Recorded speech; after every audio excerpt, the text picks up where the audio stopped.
Because we are winning. Who the is this? I am the new IRGC commander. What happened to the other guy? I'm the new commander. This is the third commander in 6 seconds. Fast promotion system. The burp. This is not a regime. This is musical chairs. Okay, so you reopen Hormuz, everybody calms down. Deal? No. Why not? Because we are winning. Who the is this? Whoever made this video I am the new IRGC is commander. just What brilliant. happened to the other guy? I think his name is I'm Alex the new Bashna. commander. This is the Official third art commander in director. 6 seconds. Fast promotion burp. system. This is not a regime. This is musical chairs. Okay, so Dog. you reopen Hormuz, everybody It's calms true. down. It's true. Deal? No. Israel has been eliminating them We are winning. so fast that there's almost no one to do a deal with. And I'm sure the haters will hate and will blame Israel for, you know, the war again because we're too efficient at killing terrorists. But it is what it is, guys. They're terrorists. Terrorists belong to one place, under the ground and with their 72 demon head goats.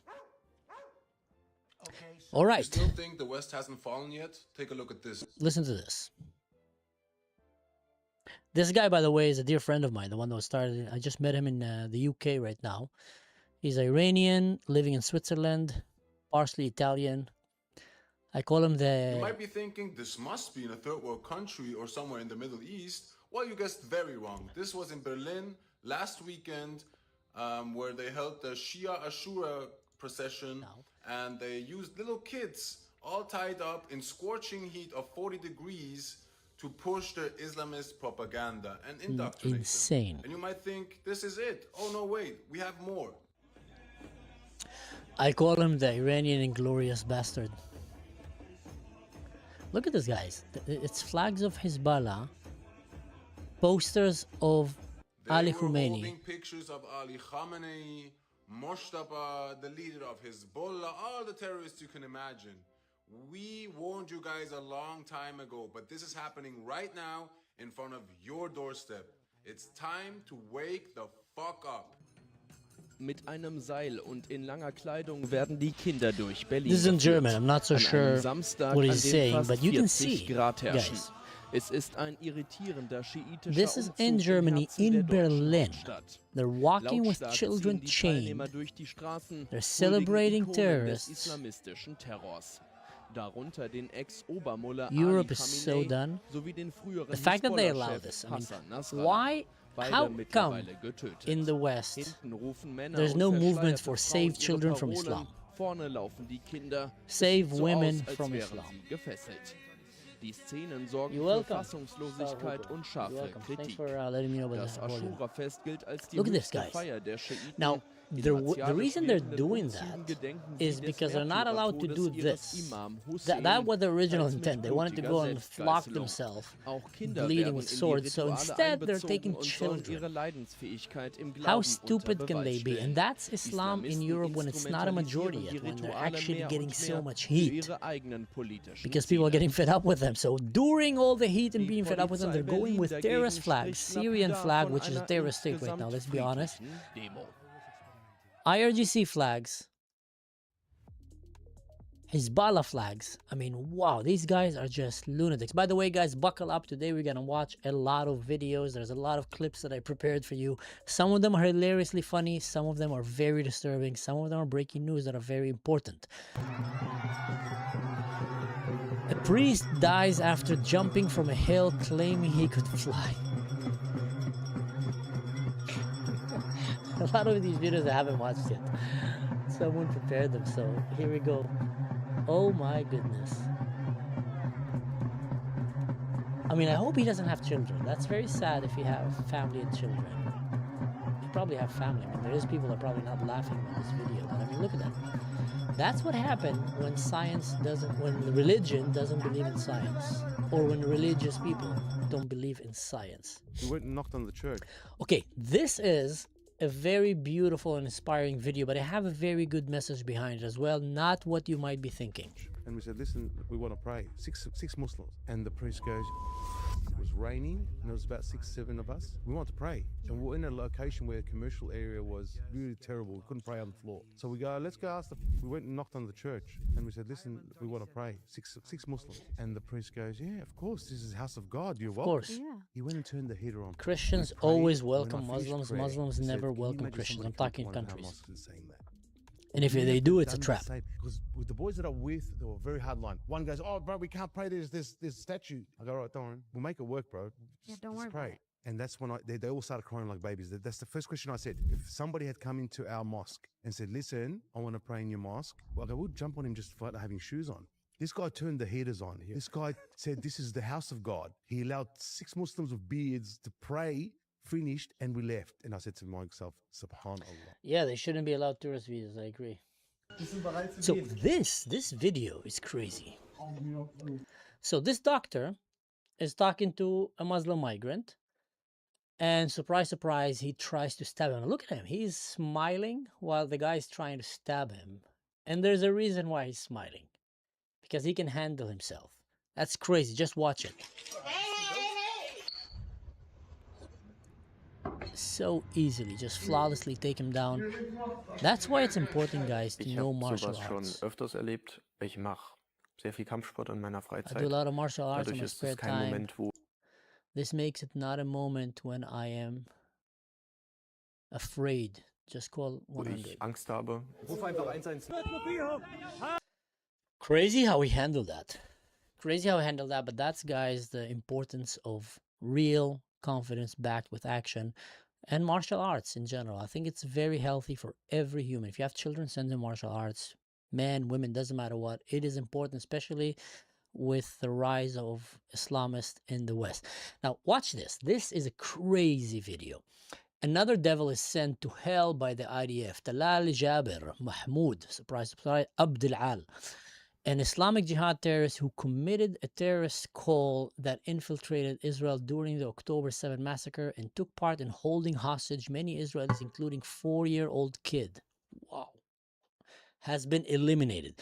Now, to give you some update, the IDF have a special secret unit. They always have this unit every time after some crazy tragedy, which they will pick the most lethal fighters and hunters from among different branches, Mossad, Special Forces, Shabak, doesn't matter what, people with really high credibility and skill, Liam Neeson style, and will send them to hunt down everyone that was involved in a terrorist attack against Israelis. They did that with the Munich attack, they did that with the Nazis, and they're doing it right now with October 7 and Hamas. So many of these terrorists have been falling down like flies one by one because there's a very secret unit that this is their job. I think they named him Neely, not Neely. They gave him some kind of a cool name from the beginning of Israel. And they're going around and hunting them. So watch this, because after this, Israel calls the hostage, the Israeli hostage that was held by him, to inform him, and he recorded it. So that's the guy, the chubby guy. Now this is a phone call. אז בעצם רצינו לעדכן אותך שסוכל, חוסל, אבו יוסף, טלאל עבד אל-על. די. Krav Maga is good, yeah. כן. די. Very good. אני מאוד רצינית, אתה לא מבין איך אני מאושרת, איך אני נרגשת בשבילך. וואי, אני לא שנייה, אני חייב לעצור בצד הדבר כזה. See, he can't believe the news. וואי. תעצור בצד רגע. Look at that, he gets וואי, emotional. בהקרא לי עם דמעות. אני יודעת שאתה He's נדמה. crying. וואי, שנייה. That's the devil that was holding him in captivity. כן. את מדברת ברצינות? זה בטוח ב100% שלא... He can't believe it. He's asking her, are you 100% sure? כן, כן, נשמה, כן, בטוח ב100%. רגע, שנייה, תני לי לעצור רגע. וואי. כן, אני איתך, וואי. Wow. אתה בן אדם, אחי, שעשה הרבה רע, אחי, הרבה. He did so many evil things. וואלה, תודה רבה שהתקשרתם ואמרתם. וואי, איזה יופי, איזה כיף לשמוע, אחי, איך אני שמח. וואו, וואו, תודה לך. That's the guy. That's the guy that tortured him, that kidnapped him, that murdered his friends. Look at that. They're stepping there on an IDF soldier. I blurred it out because bunch of animals. So another one bites the dust. Good riddance. From the river to the sea, Wow. Imagine you get that phone call telling you that the man who murdered your family, killed your friends, sexually violated your loved ones, I don't know what, kidnapped you, and was probably humiliating him for so long, have been eliminated. God bless the IDF, God bless Israel. This one is a hilarious video. It's AI, but the guy there is Lael, I think. That's the main character. Just watch it. Palestine will be free. Resistance is justified. The Jews control the media and the weather. There's a reason they've been kicked out of 109 countries. Hitler should have finished the job. There's a highness pace. Go back to Europe, Jews! Let's globalize the Intifada together. Fuck the Jews! Fuck the Jews. It's sad that this is a reality nowadays. Like, there's people that will literally click.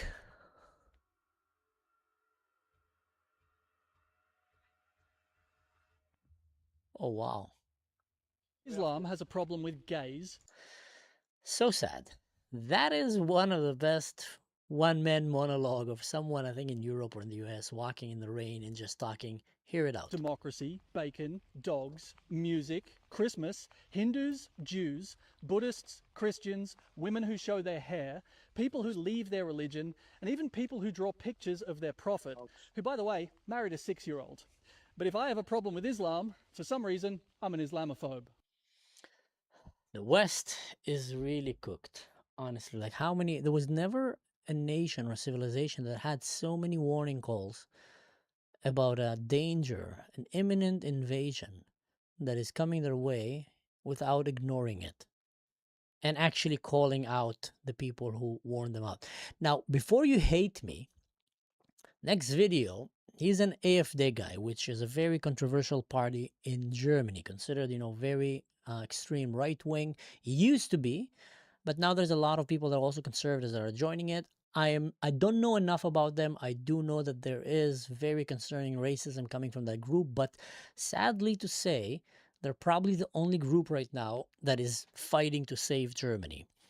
And that is why they're getting so many votes. But he went on an interview and listen what he says. The EU will collapse within the next 5 to 10 years. AfD is the only party who's prepared for that. And of course, there will be no EU in 10 years. You think the EU will be gone? Bring my word, bring it to the bank. And the AfD government would pull out of the EU, just to be clear. The EU is now the most economically weak, less innovative, demographically collapsing, big room and big space in the world. We don't have AI, we don't have innovation, we don't have, and we don't have growth. So of course, such an area, such a construct must fail, it will fail, and we will be happy about it.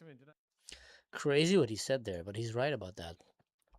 While the rest of the Western countries in the world are looking forward, moving forward, in the future, Europe is becoming a museum, and a museum without security checkpoint in the entrance. So they're just letting in anyone who will come and destroy their history. Turkish state denies using AI to generate Syrian jihadists. That's just how they look. That's gold. I would like to know if you... All right. That's another very sharp warning about what's going to happen in Europe or in the West. About the situation in Europe? No, you're totally there's nothing you could do but surrender. I think you should have an honest conversation about what your surrender would look like and when that will be. What do you mean by surrender? Well, I don't really know about the logistics, like how that would happen, but I think you're right about the reduced status. I think you're going to see the increasing Islamization. Thanks, the Anora. first step of the problem is you have to be honest about it in the solution of any problem. You have to be honest about the fact that you cannot control illegal immigration. You're not willing to shoot down the boats. You're not willing to do anything it takes. You have to be honest about the fact that, so not only illegal immigration, but legal immigration, as long as people are not willing to speak honestly about the problem and they look at you. It doesn't matter if it's illegal immigration or legal immigration when it comes to Islam. Yes, there's the difference. And there is good Muslims who migrated to Europe legally, but they're just irrelevant, unfortunately, because that religion itself doesn't coexist with the West. That's just a fact. And they look at Thibault, a former guest who comes, and other guests who come with bodyguards and police escorts, Who wants to go through that? Particularly if you have young children. Far more of my life is behind me, so if people behead me, I don't want to be beheaded, but it's not that big of a deal, right? It would have been a huge deal if I was 30. He's saying that's crazy. So you're not willing to speak openly and honestly, and anybody who does either needs police protection or is labeled far right. I don't think there's anything you can do. There's literally nothing you can do. There's two groups that you don't have free speech: Islam and communism. These two groups don't have free speech. And you can see that right now very much in the West. In Islam, you can't just speak what you want because they will kill you. With the leftist progressive woke, let's call it what it is, it's just communism. Same thing. They will cancel you, they will call you Islamophobe, etc. And when you have these two coming together, they will just destroy everything that they touch. Again, this picture. A guest who rearranges your house and dictates new rules is no longer a guest. Respect our culture is a very small ask for someone who chose to come here. You came to our country. The burden of adaptation is on you, not us. This used to be common sense. Now it's called far right. Integration isn't a buffet. You can't just take the safety, the freedom, and the welfare while keeping the exact culture that failed to provide those things back home. The craziest part, that this demand became controversial. Multiculturalism didn't build a beautiful mosaic. It built a country of strangers who share a zip code and nothing else. Wow, that's crazy. Someone's making a comment here. Tip hat. The AfD is a coalition in the European Parliament with the Hungarian MI Haznak movement, who are pro-Palestine and very anti-Semitic. So I'm Hungarian, by the way. Again, I don't know enough about the AfD. I just keep hearing from a lot of my German friends that they just hate them. And I don't know if the AfD in Germany and in Hungary is the same. But I just refuse to hate a political group just because I'm told so. Like people, want you to hate Trump just because, and then you need to hate everything he says, or Bibi or anything like that. Yes, there's a lot of problems probably with AfD. I'm not denying that. Maybe more than I know.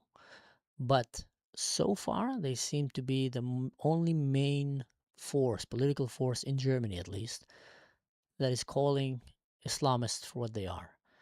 Now, I would not say that I would want them to replace, because in the end of the day, if they are racist like people say they are, then today they'll hate Islamists, tomorrow they'll hate the Jews and the Druze and etc. and minorities. So that's not good. But I tell you what, I will take Christian racist people every day of the week over Islamist governments. Every day of the week. That's what I'm saying. In a lot of the Muslim countries that are around the world, it's like Epstein Island on steroids. Like it's been going on for more than 1,000 years. Slavery, underage marriage, forced marriage, beheading, killing, torturing, ethnically cleansing and genociding. So, and it's anchored by a lot of their fatwas and a lot of their hadiths and some verses from the Quran that they take. And they, so in the end of the day, that's at least my take about that. Maybe I'm wrong about the AfD. Again, I said I'm not saying that I'm with them, but all I'm saying is that's what I've been hearing and what I've been, from what people have been telling me and from what I've been seeing them say, it seems to be a different picture. So I'm just very careful about that. Admiral Horthy has risen from the grave. Hungarian Nazi. Well, Nazis are terrible. Nazis are basically as bad as jihadists. Maybe not as bad sometimes, I think. But both equally, I would say, like on the top of the list of wicked people. Nazis did terrible things, but they did not kidnap women, use them as sex slaves, and then cook their children, gave these women the meat of their daughters that they just raped, by the way, forced them to cook food for them, and then came and give them the food and says, you've been so good, we're going to let you eat. And then these hungry women in a cage in Syria end up eating their own children, only for these Islamist, some can say, I wouldn't say average Syrian, but it's not that condemned in Syria, by the way. Sat there, laughed at them, and then told them, you just ate your children. So these women ended up killing themselves. That's what I heard, at least. So, that's what I mean. That's like, Nazis were terrible, and they've done terrible things. But I did not hear a story of a Nazi person do that, and I did not see so much overwhelming support for radical Islam like I see by moderate Muslims, which makes you think, what was worse, Nazism or, you know, the other? This guy just beheaded a British this video is citizen insane. in a park nearby. He just cut. Not for the meek of heart. It's blurred. If there's children right now by the screens running in the living room, I don't know what, it's a good time to put them to bed, move them aside, or maybe watch this video later, because this is sickening. Sickening. What you're about to watch right now will make you sick. His head off. It was a military guy, it was ex-military dude, Lee Rigby. And the reason why his hands are blurred out is because he's holding the knife that he used to cut his head off, and his hands are covered in bright red blood that is usually associated with severing someone's jugular. We have killed this man today because Muslims are dying daily by British soldiers. They talk like you, but they're not you. And this British soldier is an eye for an eye and a tooth for a tooth. He's holding the head or a knife they just used to... We swear by the Almighty Allah, we will never stop fighting you until you leave us alone. So what if we want to live by the Sharia in Muslim lands? Why does that mean you must follow? So what if you don't want to surrender to Sharia? What's wrong with you guys? So we're gonna go and behead you because you guys are the extremists. That's what he's saying. And chase us and call us extremists and kill us. We're calling you extremists because you just cut off a white guy's head in the middle of the park, actually. Rather, you lot are extreme. You are the ones. When you drop a bomb, do you think it picks one person, or rather your bomb wipes out a whole family? I don't care. Also, you bomb each other. These bomb each other. This is the reality. That's a crazy part. I saw your mother True. today with a bucket. I would help her up the stairs. This is my nature. But we are forced by the Quran in Surah At-Tawbah.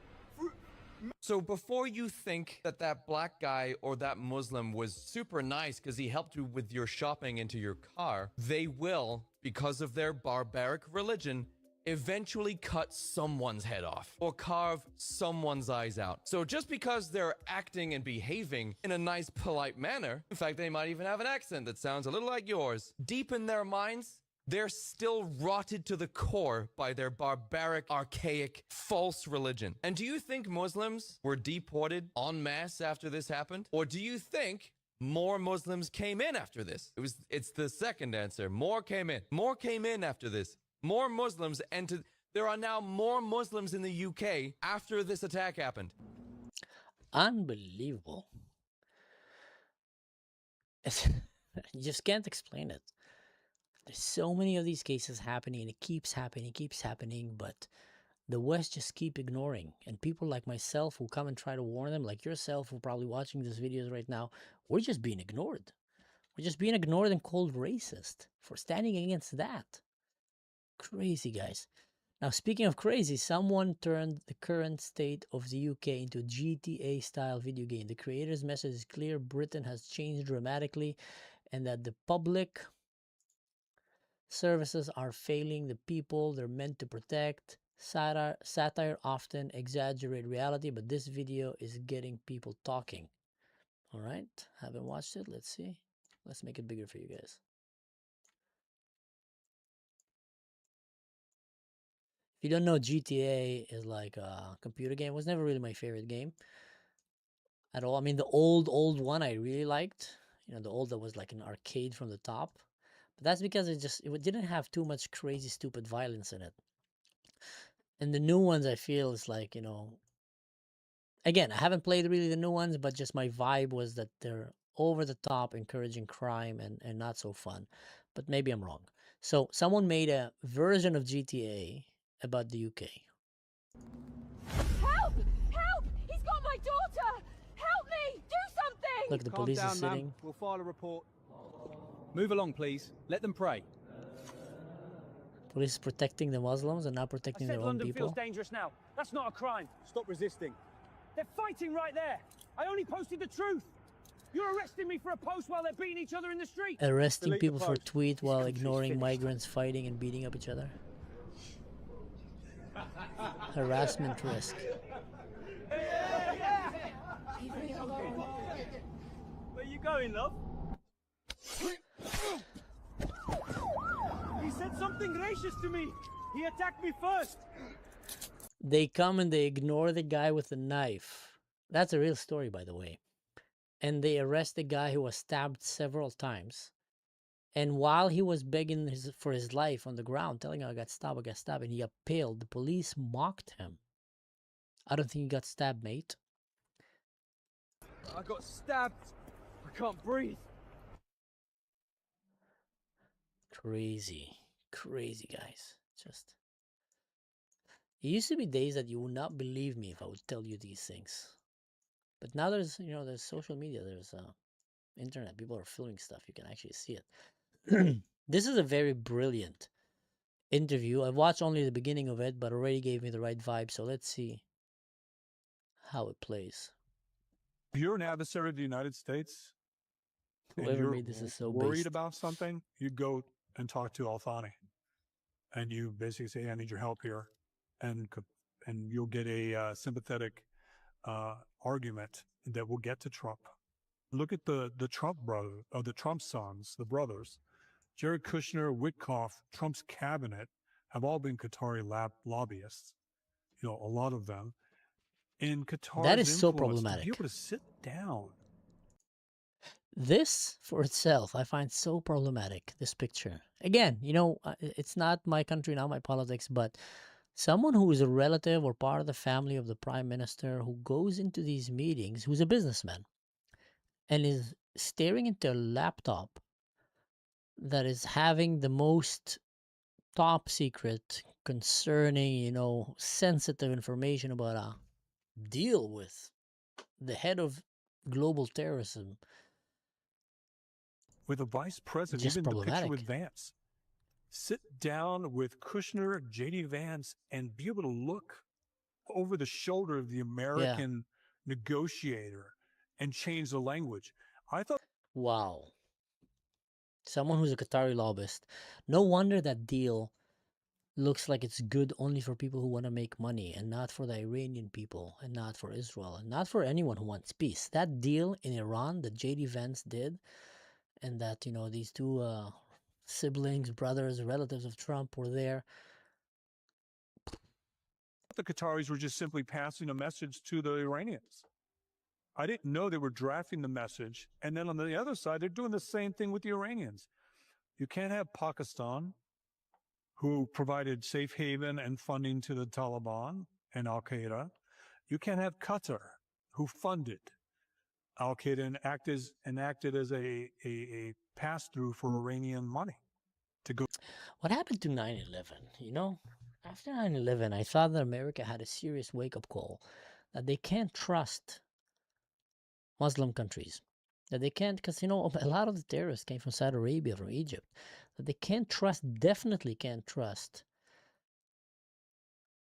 Qatar, Al-Qaeda, Taliban. And now they're letting countries that sponsor Qatar and Taliban, Al-Qaeda, and etc. to be the one that are leading their negotiation. To its proxies, negotiate a deal. Every Qatari negotiated outcome is a failure for U.S. National security. By the way, this guy, I think he was from a security agency before, or from a former spy. I'm not so sure exactly what he was, but he came from the world of security. Bo Bergdahl, an embarrassment. The Hamas situation, that was touted as a success. Hamas is not disarmed. I like that Morocco's in there. I like they're part of the Abraham Accords, but I don't want it to be a wink-wink op. The UN is supposed to be on our side, and every time they go in there, they simply negotiate with a terrorist organization and turn the other way when it does something. This guy's based. There's a saying in Moroccan, "Sidq fil bir," which means your secret is in the well, and I hope they don't use that with Hamas. I want these terrorist organizations, again, that are American enemies, that are designated by the U.S., to not be given these lifelines, because Jared Kushner and Witkoff are taught that a deal is about compromise, that a deal... That is so true. That's exactly what's been happening lately with this current administration, which is very sad, because we saw that coming much more from Biden and Obama and Kamala, giving lifelines and saving terrorist organizations seems to be something that the left was doing. But the left did it out of naiveness, I believe. Some communism, but a lot of that was just being gullible and easily manipulated. The right, the Republican, the conservatives, they know better. They know better. But for some reason, they've been going around and saving these terrorist organizations. What's your thoughts, guys? Milky is saying, my friend was a New York teacher. She said in 2012 that when teaching 9/11, they changed her curriculum to say radical and not mention the country of Islam. That is what happened. Yeah, it started slow. It started slow. That political correctness started rotting your country slowly. And then you end up with the frog in the pan, in the boiling water. That's exactly what happened to the younger generation in America and the older ones in some ways. They were getting cooked slowly in the water like a frog, and they never jumped out of the pot. Cooked by political correctness, by woke ideology, and all of a sudden, you got this. You got queers from Amdani, you got queers from Palestine, you got Muslim Brotherhood raging in Europe and in the US, and you got young people hating Israel and loving terrorist regimes. That's exactly what happened, guys. It is a real estate transaction. You don't do the same level of concessions with a terrorist organization. You make the terrorist organization beg you for its survival, and you set the conditions. Exactly. The U.S. did not set the conditions, but that's what you see, what the difference between J.D. Vance, I feel, and Marco Rubio. I really hope that Trump is not going to turn on Marco Rubio and that he's actually going to reward him for being so successful. But I really hope that he realized that just J.D. Vance is not the right man for the job. Because seriously, guys, don't you ever send him negotiate anything on behalf of America. Nothing. Your military went and destroyed the other army of an enemy country. Destroyed them, obliterated them. They're all hiding in the ground. Their entire leadership is dead. Stage 1, Stage 2, Stage 3. Their navy is in the bottom of the ocean. Their air force is obsolete, completely destroyed. You're winning. And then after you send all your brave troops and army and special forces and air force, etc., with Israel, with the Mossad, CIA, after you do this magnificent job, the most lethal war machine, organized, coordinated war effort in the modern history, then you send J.D. Vance with these two businessmen, and they come up with the worst deal possible, a deal that only a losing side will come up with. Don't send them again, guys. Just bad idea. Send Rubio. Nice. How do you feel about everything going on over there? Oh, that's a crazy one. Sad. Very sad. War is sad indeed. Sucks. We should kill Benjamin Netanyahu. We should kill him right now. What about the Yahoo? Let's So take much it a step hate. further. These guys just want to kill everything. Yeah, all of them. I agree. What about Donald Trump? My Habibti in front of me? What's your opinion on the Yahoo? Kill them all. Allahu Akbar. Allahu Akbar. Kill them all like the Metallica This woman album. is sick. Both of them. I'm talking right now. The top one, who's living in the U.S., I believe. That the Pro-Palestinian. Is she Palestinian or Lebanese? What is she? We're both Lebanese. Yeah, we're both Lebanese. Lebanese Muslims. Here you go. In Lebanon, almost everyone want peace. They're sick and tired of war. Almost everyone want to be free from Hezbollah and from Iran, except the Muslims. Not all, I know. Mostly the Shiites there. So she's probably a Shia, but she could be easily a Sunnah also. They just don't like peace. Their definition of peace, the biggest problem, an obstacle for peace in the Middle East is Muslim governments. Okay. Well, so what would you like to see with Israel and Palestine? What would you, because I see a lot of Palestinians, they want like peace, they want 2 states. What would you guys like? I think that the land that was theirs should be returned to them. That's her friend talking right now. But what should happen to the Yahud?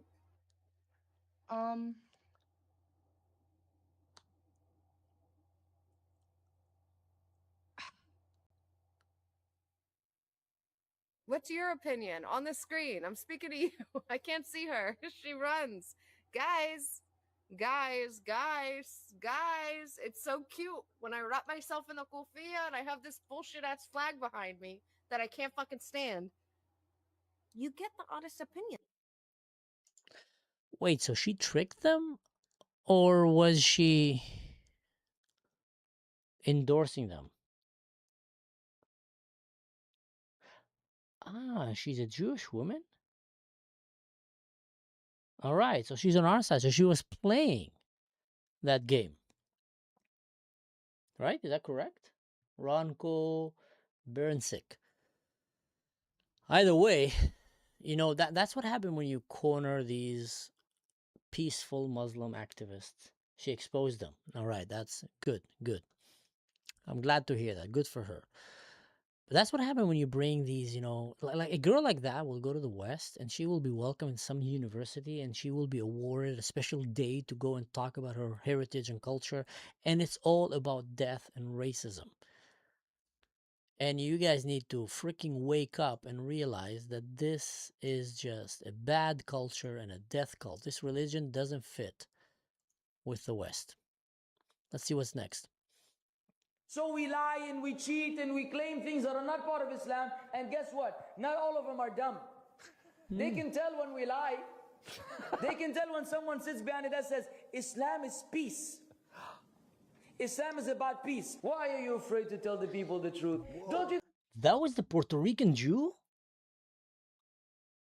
That was her? That's her? Guys, that's the Puerto Rican Jew? That's her right here? Whoop, here, go.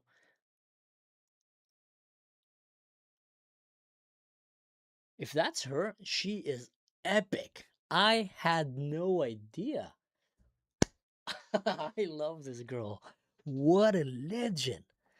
Look how she handled them. I should learn from her. I should have these. It's going to be disgusting for me to have these Palestinian flags here, but I should have them. Just so I can expose. Wow, I can do that in Arabic. Yes, pretty woman. She is pretty. She is pretty. She's clever. Also, what she did there was insane. I should do that in Arabic. Someone should talk to her and tell her that she should give me some tips how to do this. Nice. Yes. She's on my Discord?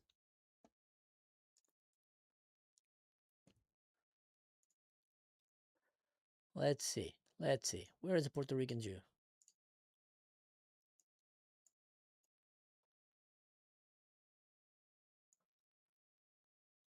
Spawn point. Where is the Don't judge my spelling.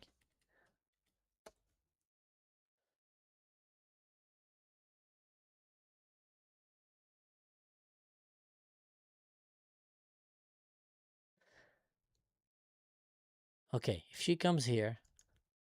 By the way, my Discord, I made a new channel called New Videos Call to Action. So whenever a new video comes, you guys can go, and if you want to help, push it. Let's see my latest video if that worked. If not, it's a training in progress. We're going to create a lethal, mean YouTube crushing machine where we're going to be helping one another here. Ooh, looks good, looks good. Nice. Look at that. Look at that, guys. Look at that. So you see, this is my YouTube analytics. So that's this video. It just came out. And honestly, it's not the best video I've made. It's almost recycled materials because I spoke in my live quite a lot about it. So I'd expect my followers, subscribers to watch it and say, okay, I heard him say that and I don't need to watch it again. I understand that because I'm doing this because the lives usually go for my audience. They don't get exposed to too many viewers. And then when I take sometimes the same video and I put it as a video or a snippet, clip of it, it goes even wilder and it reaches people that don't follow me. So that's why I did it. But this video, I want to show you something. This video, wow, nice. So the whole idea of the Discord group was to get this. Watch this.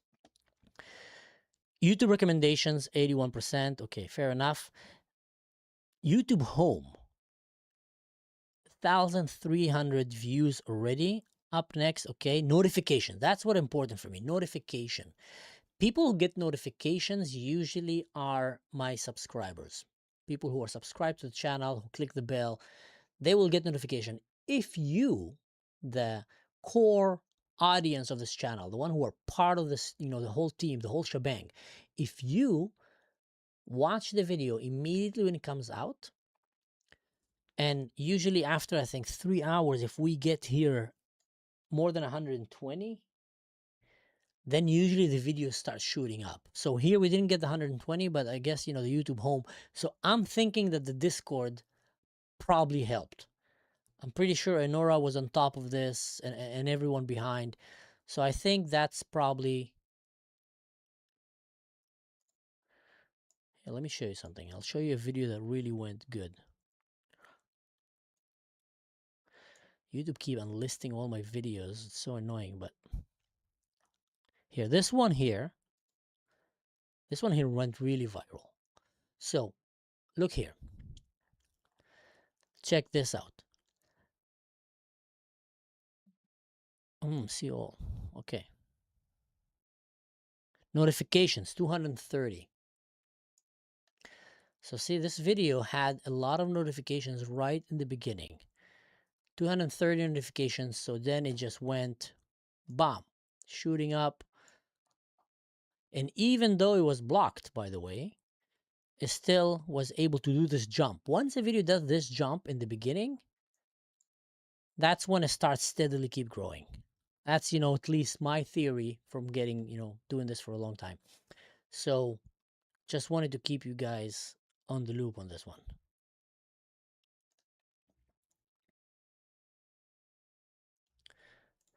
By the way, we're talking about the guy who got murdered. So here, enjoy hell, freed hostage in Gaza, capture, killed.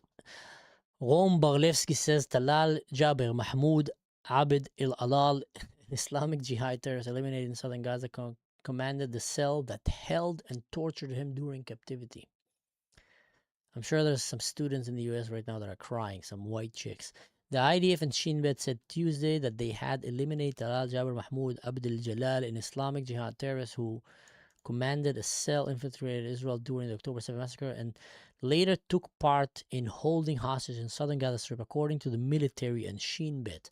Abd al-Alal was struck Sunday in southern Gaza after holding several positions in Islamic Jihad. Before the strike, the IDF said steps were taken to reduce harm to civilians, including the use of precise munition and earlier surveillance. IDF troops under Southern Command remain deployed in the area in accordance with the ceasefire agreement and will continue to operate to remove any immediate threat, the statement said. For freed hostage, Romer commanded the terrorist cell, infiltrated Israel, took part in the holding hostage. Yes, that's the ugly guy. The announcement was deeply personal. He said, Abd al-Halal has been one of the terrorists who held him captive. This is the most emotional day of my life. Brzezinski wrote, after learning of the strike, I received a real phone call that shook my life and changed it from one end to another. What a closure. I'm in tears and in a level of emotion that is hard for me to describe, I can imagine. Barlavsky published Abdul Jalal's photo and said that the terrorist had been known during his captivity as the Martyr Commander. He added, go to hell.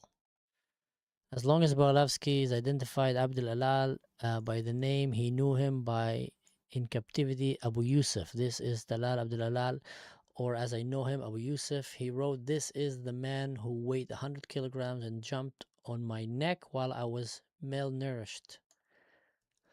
This is his face. This is his hand. This is him. This is the man who forced me while I was tied hand and foot with bruises on my body and very close to death to open my mouth and then spat into it.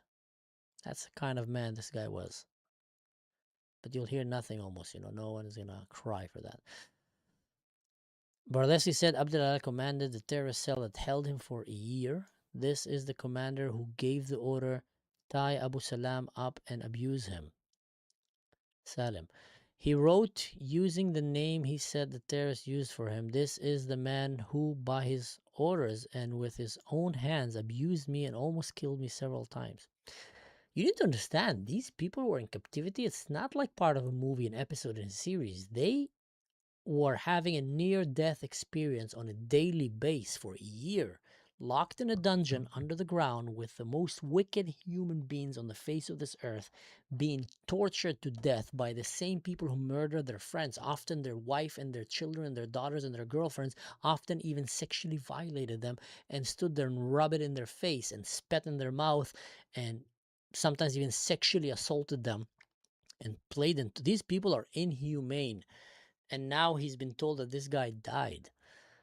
He added that Abdul Alal had once told him to pass a message to Shinbet, making an obscene gesture and saying he was not afraid. The message was delivered. Berlevsky wrote, "Enjoy hell."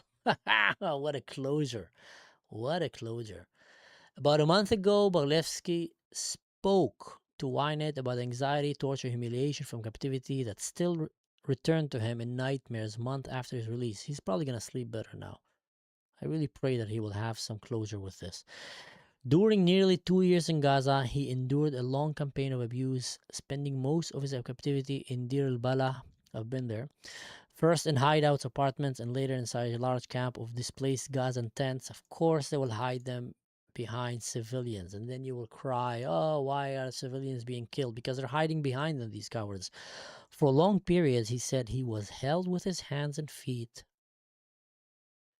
tied, often completely naked. He was forced for hours to stand facing a wall blindfolded with stones placed in his ears so he could not hear. Every so often they would come in and whip the soles of my feet with a donkey whip. It's probably translated from Hebrew, but they would whip him with a donkey whip. He recalled, my legs were purple, I could barely stand.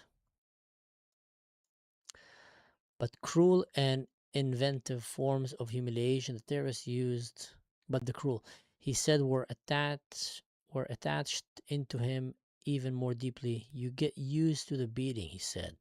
But that humiliation, that was the lowest moment of my captivity. One occasion, after 28 days without a shower, he begged to be allowed to wash his whole body. He said he was black with dirt. A terrorist told him to prepare for a shower, then return with a bucket full of sand and garbage and force him to pour it over himself. They wanted to make me feel like I was an animal. Berlevsky said, not a human being. Bunch of animals. Where You were still we? think the West is a real.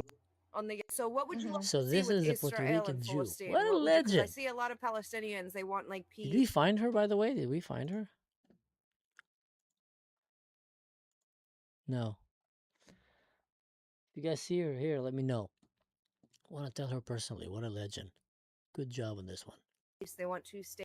This bullshit ass flag behind me that I can't fucking stand. Good You job get on the her. honest opinion. Good job on her. We started watching this guy. We are the worst of creatures. It is. Tell when someone sits behind it that says what? Not all of them are dumb. They can tell when we lie. They can tell when someone sits behind it that says Islam is peace. Islam is about peace. Why are you afraid to tell the people the truth? Don't you think this kafir is going to open the Quran, read Surah Al-Anfal, and he's going to come across these ayat, the military ayat, which you've been trying to hide? Then what are you going to do? Wow, he just said the quiet bit out loud. He's being very honest. He's saying anyone that would actually read the Quran, like seriously, just go and read it. You don't need to learn Arabic. Go and find an interpretation, a version, and just read it. It will shock you to the core. And after you finish reading it, don't stop just by one verse that makes you fluffy in your stomach. Read it all. And then go and read the hadiths. All right? No need for all of them. Okay? But just read the main hadiths. It's very easy to find them in the internet. ChatGPT now can do this. Well, ChatGPT is woke. But you know what I'm saying.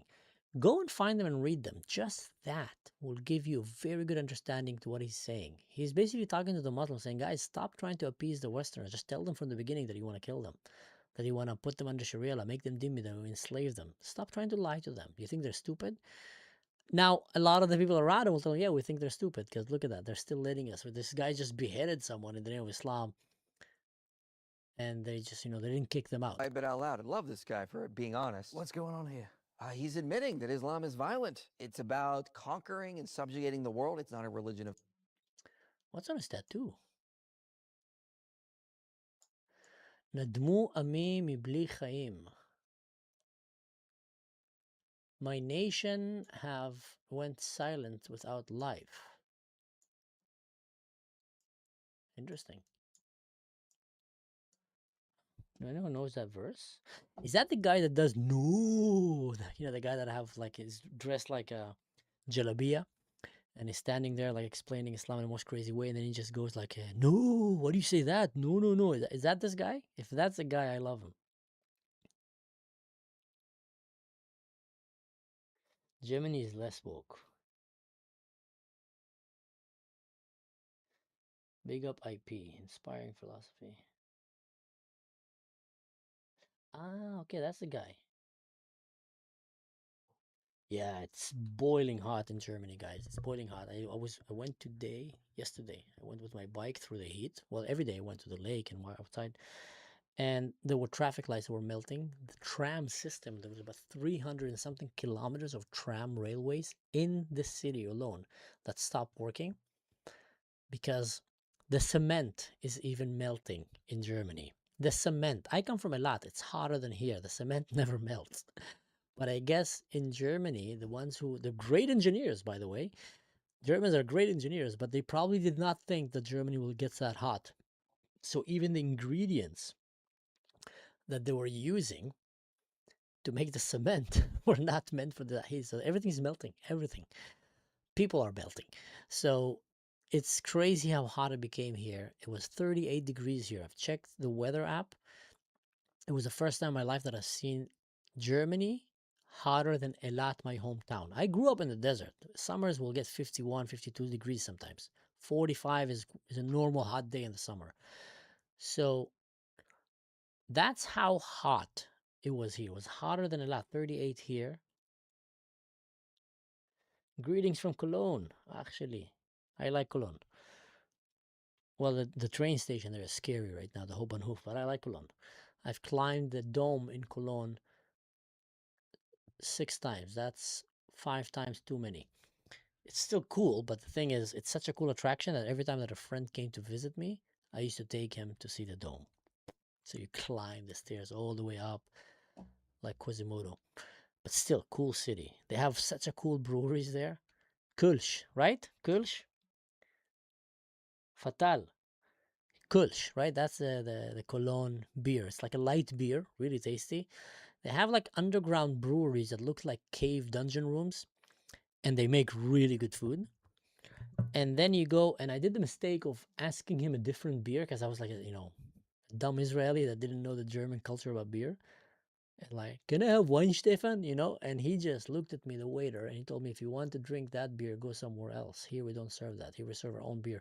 And that was an older waiter. Yes, Kölsch beer. And that's when I realized that's so cool about Germany, that a lot of the professions that we in Israel or in America maybe will see as a transition profession, like waiters, flight attendants, they see it as a career here and they take pride in it. They take pride in it, and and they respect it, and they get paid well for it, like enough, because the system here is good, so they can live from that respectfully.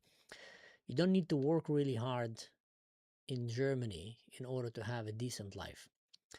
So that's the curse also, because now they're being left behind because they don't have the eagerness like, let's say, Americans or Israelis or Chinese or I don't know what. So that's coming against them, but that's because the young generation is woke and stupid. But the older generation is hard workers, very proud of their jobs. So yeah, that was Köln for me. That was an interesting experience. Peace. The Quran is very clear that Muslims are to be violent. They're to hate the disbelievers. Surah 98 says that we are the worst of creatures. Muslims are not to be allies with us, and they are to make war on us continually and fight in the cause of Allah. Sometimes Muslims will be honest, and they'll just admit, yeah, Islam is not a religion of peace. It's meant to be violent. That goes to show you what they're doing when they tell us that Islam is a religion of peace. They're not here to conquer us, not here to subjugate us. It's called taqiyya. Taqiyya. No, that guy is amazing. You said his name is Jones something? Alex Jones? No, I'm kidding. He is a Christian preacher. Oh, really? He's a preacher. One of my friends became Islamic apostate, he said, as a kid in his Brooklyn Madrasa, they did the same place where he sees Hamas doing Gaza jihad activities. Yeah, they teach children to murder from a young age. I've seen it with my own eyes. Gemini is less woke. Maybe. Haven't tried Gemini. I think Grok is probably not very woke, but I tried Grok like once or twice, but it wasn't that convenient like ChatGPT, so I don't know if it got better. I would love to change into Grok, to be honest, or anything that is not woke. Whenever I feel like something is woke, I'm just out of it. I'm getting so many messages because apparently I was aired in Fauda today.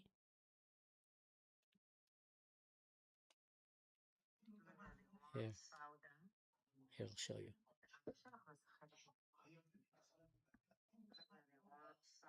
And I didn't know. So my sister and all my friends are getting messages right now. Oh my God, Manso's in Fauda. Why didn't he tell us? And I then remembered I didn't tell 98% of my friends. You see me, guys? Look at that. No hat. Yeah. So, yep.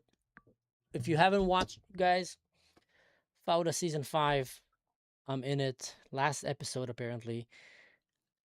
Someone told me, a guy that I don't even know, started following me, sent me a message, and he said that I am on minute. Here we go. Yes. Hello, Mansu. My name is Dud, and I am appreciating you very much, the work you're doing. Last night was episode 9, season 5 of Fauda. Is that you playing the character of Abu Kamal? I'm Abu Kamal. I'm a Syrian merchant, businessman. At the minute 1750. So if you want to watch it, go to Fauda season 5, last episode apparently 9, minute 1750. I'm not gonna give you a spoiler. It's not a huge role, and I've literally kind of almost forgot about it. But I'm not gonna tell you what happened there. But I'm glad with how it ended, with me at least. I'm glad with how it ended with me.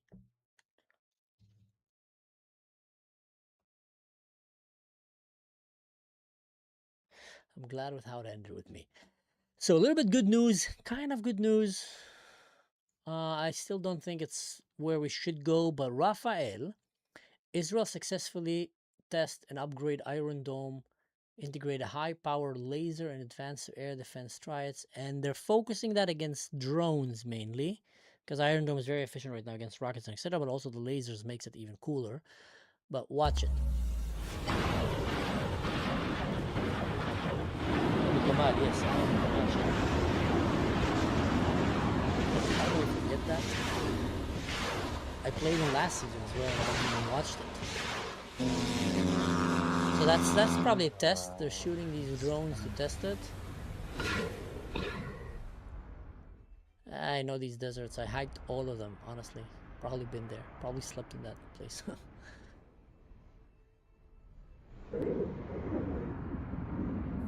So then Iron Dome will shoot these missiles, and that's what I say. I'm not so happy with the system. It's a great system, but for drones, that's cost efficiency. That's not cost efficient. I mean, look at the rocket you're shooting right now to take down a drone. Yes, if it's a big military drone like the Shahid drone or others, I understand that. But for the FPV drones, smaller drones, that's a real challenge right now. Overkill. Overkill. Too expensive. That's what I think. Yeah. Okay, so you reopen Hormuz. So someone is asking, well, what are you asking? Season 5 is not on Netflix yet. I guess in Hebrew it is. Probably is going to come out in English. Lol, how do you forget that brother? I am probably one of the worst guys in the world in self-promoting. And also, like, literally story of my life. So many times I've shared stories with people and they couldn't believe me. Like the kidnapping story that I got kidnapped, like the time that I went to the jungle with a tribe of hunters, blowgun hunting with like darts, animals, and swimming with piranhas and being in sunken mud. So a lot of these stories, from the Army Special Forces or life that I lost in the jungles in Africa and ended up building an orphanage there was a friend of mine in the mountains. People think that I'm making them up. And then I just ignore it. And then later on, they find out that it happened and they call me like, what the F? I thought that was like an exaggeration. So no, it wasn't, man. So, all right, VPN it is. So yeah, I think, I don't know. I just do things and I continue. And I love it. I enjoy it at the moment, but I'm just quite bad at like holding to it later on and telling friends sometimes. So sometimes a lot of my friends get a bit upset with me that I don't share with them stuff like that. Like 98% of my friends right now are sending me messages back and forth. Dude, I saw you in Fauda. What the heck? Like, I'm not kidding. Here's just another message.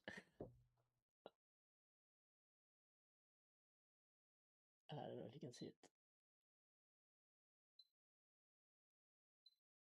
No way, brother.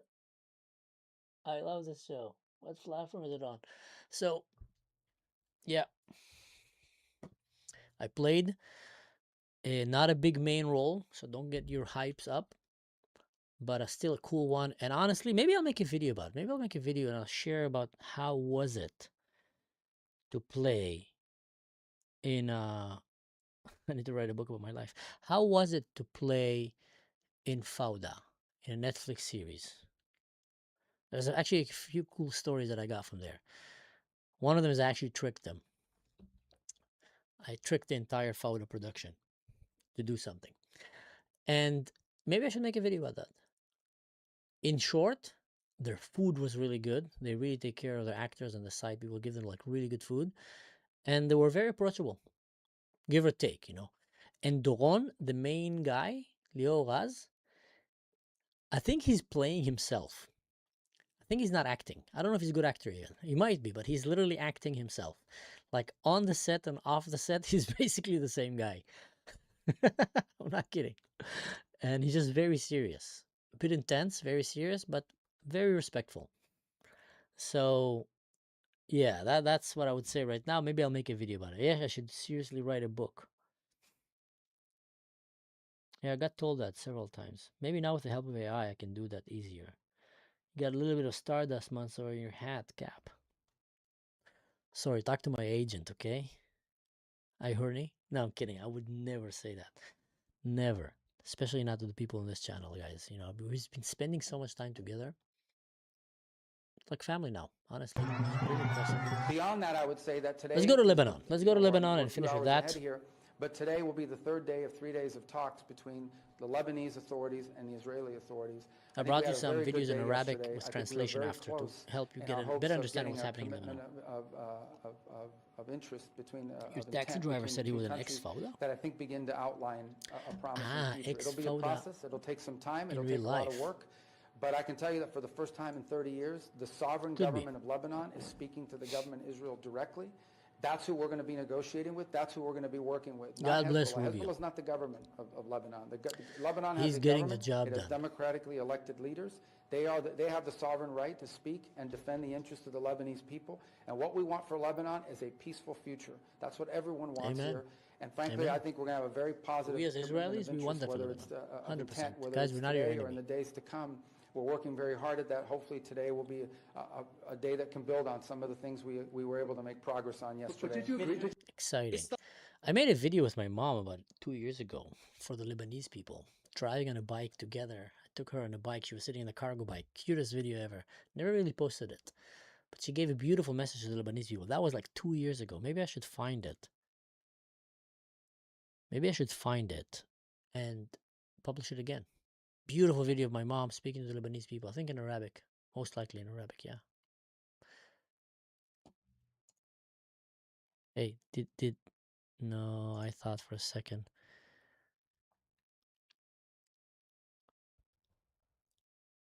Hey, I'm Indonesian. My country deploys some peacekeepers around Lebanon. That's from my Discord. Not sure why they will complete the task. And here comes the reckless plan to deploy ISF, stabilizing force, to Gaza to assist BOP. 100%. 100%.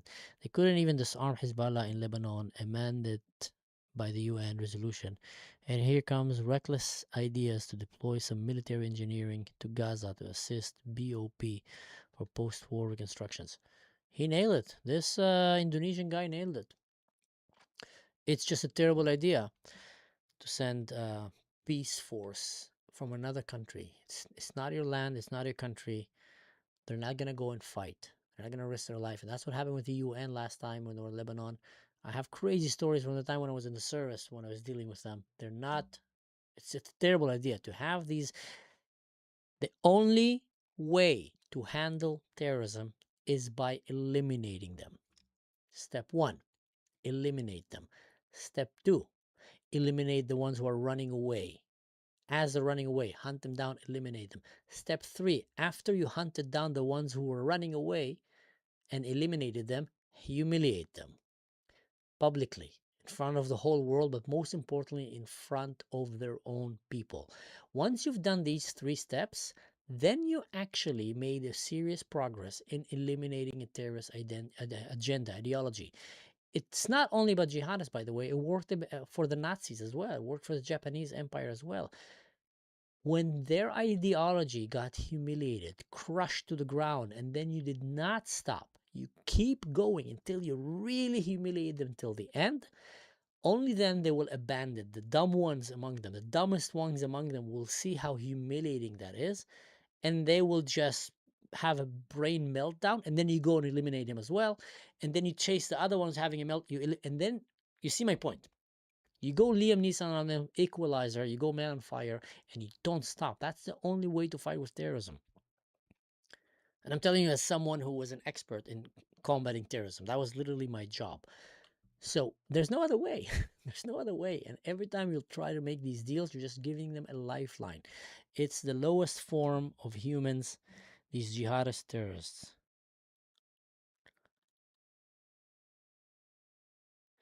Must to make them lose and lose heart and humiliate them. There's a big power. Humiliation is a great tactical weapon when it comes to warfare against Nazis and against jihadists. Look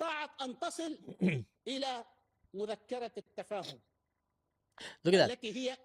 That's Hezbollah. He's talking about Iran and the Memorandum of Understanding, and look how they see, because they were not humiliated. I was just saying it. Look how they perceive the deal. Terrorist organizations, because America did not humiliate them. Look at that. They're actually giving them a lot of respect. Thanks to J.D. Vance and Kushner and what's the other guy's name? You know, the delegation from Trump. بهزيمة أمريكا وإسرائيل.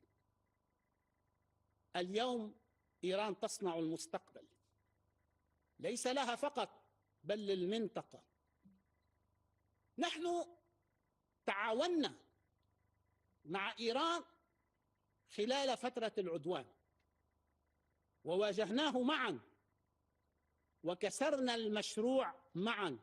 What are you talking about? What did they break? Like, see, that's why the Lebanese are getting fed up with them. What did you break? You guys got crushed, destroyed. All of the leaderships got erased in a button. A few geeks and nerds in Israel, just as they were sitting on the toilet, probably, just came and got the phone call from the prime minister. Okay, guys, do it. And like, looking for the toilet paper, he grabbed his phone and just click, poof, erased all of the leadership of Hezbollah, erased them. And then came the special forces, the Radwan force, another call, guys, Air Force, and get these nerds again. The nerds went down. Let's see. Okay, sorry, I don't want to erase them yet. Oh, here we go. Erased them. Deleted them. That's how humiliating it was. Now these guys are saying, yeah, we resisted. It worked. What worked, you idiot? It's like Sinwar saying that the Gaza October 7th thing worked. Look at Gaza now. لا خيار أمام إسرائيل إلا الانسحاب الكامل من كل شبر من أرضنا اللبنانية. Oh my God, these guys are delusionally stupid. وإيقاف العدوان جوا وبرا وبحرا وبكل الأشكال. لقد فشل عدوانها في تحقيق الأهداف التوسعية. وهذا منطلق أساس لنبني عليه. على إسرائيل أن ترحل من دون قيد أو شرط. وأي التزام ضد سيادة لبنان لن يمر ولا يحق لأحد أن يوقع شيئا أو أن يقبل شيئا. كل الحلول سقفها سيادة كاملة للبنان Muslim واستقلال Lebanon. He's كامل talking about للبنان. Sharia law. لا تطبيع No place for ولا Christians and إلغاء Jews and other لحالة minorities الأعداء there. ولا مكتسبات لإسرائيل ولا حضور There is جزئي no peace with على these الأرض Muslims. There's no peace اللبنانية with them. There's على nothing in their إسرائيل plan that says peace. أن تخرج ذليلة حاسرة وهذا It ما always سيحصل. starts, Israel needs to leave this, and نحن Israel needs to اليوم leave that. Israel need to leave this, and then Israel need to leave Israel, and Jews need to leave their bodies. You know, like, there's no peace with them. There's no peace, not only for Jews, for Christians, for anyone. This is a media commentary from Lebanon. Listen to what he says. It's priceless. It gives you a very good idea of how the opposition in Lebanon is seeing right now what's happening with Hezbollah and with Iran and with the Shias and with the Muslims. ما بقى قادرين نتحمل. ولما اقول نحن مش عم بقصد محمود وشعيب، انا كل يوم بيجيني عشرات التليفونات. العالم عم تكفر، في اشتباكات مسلحة صارت بضيعة أنا بعرفها وبعرف الأشخاص اللي شاركوا بالاشتباك هن وعناصر من حزب الله. الناس أصلا اللي هلأ باقي بجنوب بتعرف مين هن؟ هن الرجال يلي بعتوا نسوانهم وولادهم على مناطق آمنة وهن بقيوا بالجنوب ليحموا بيوتهم.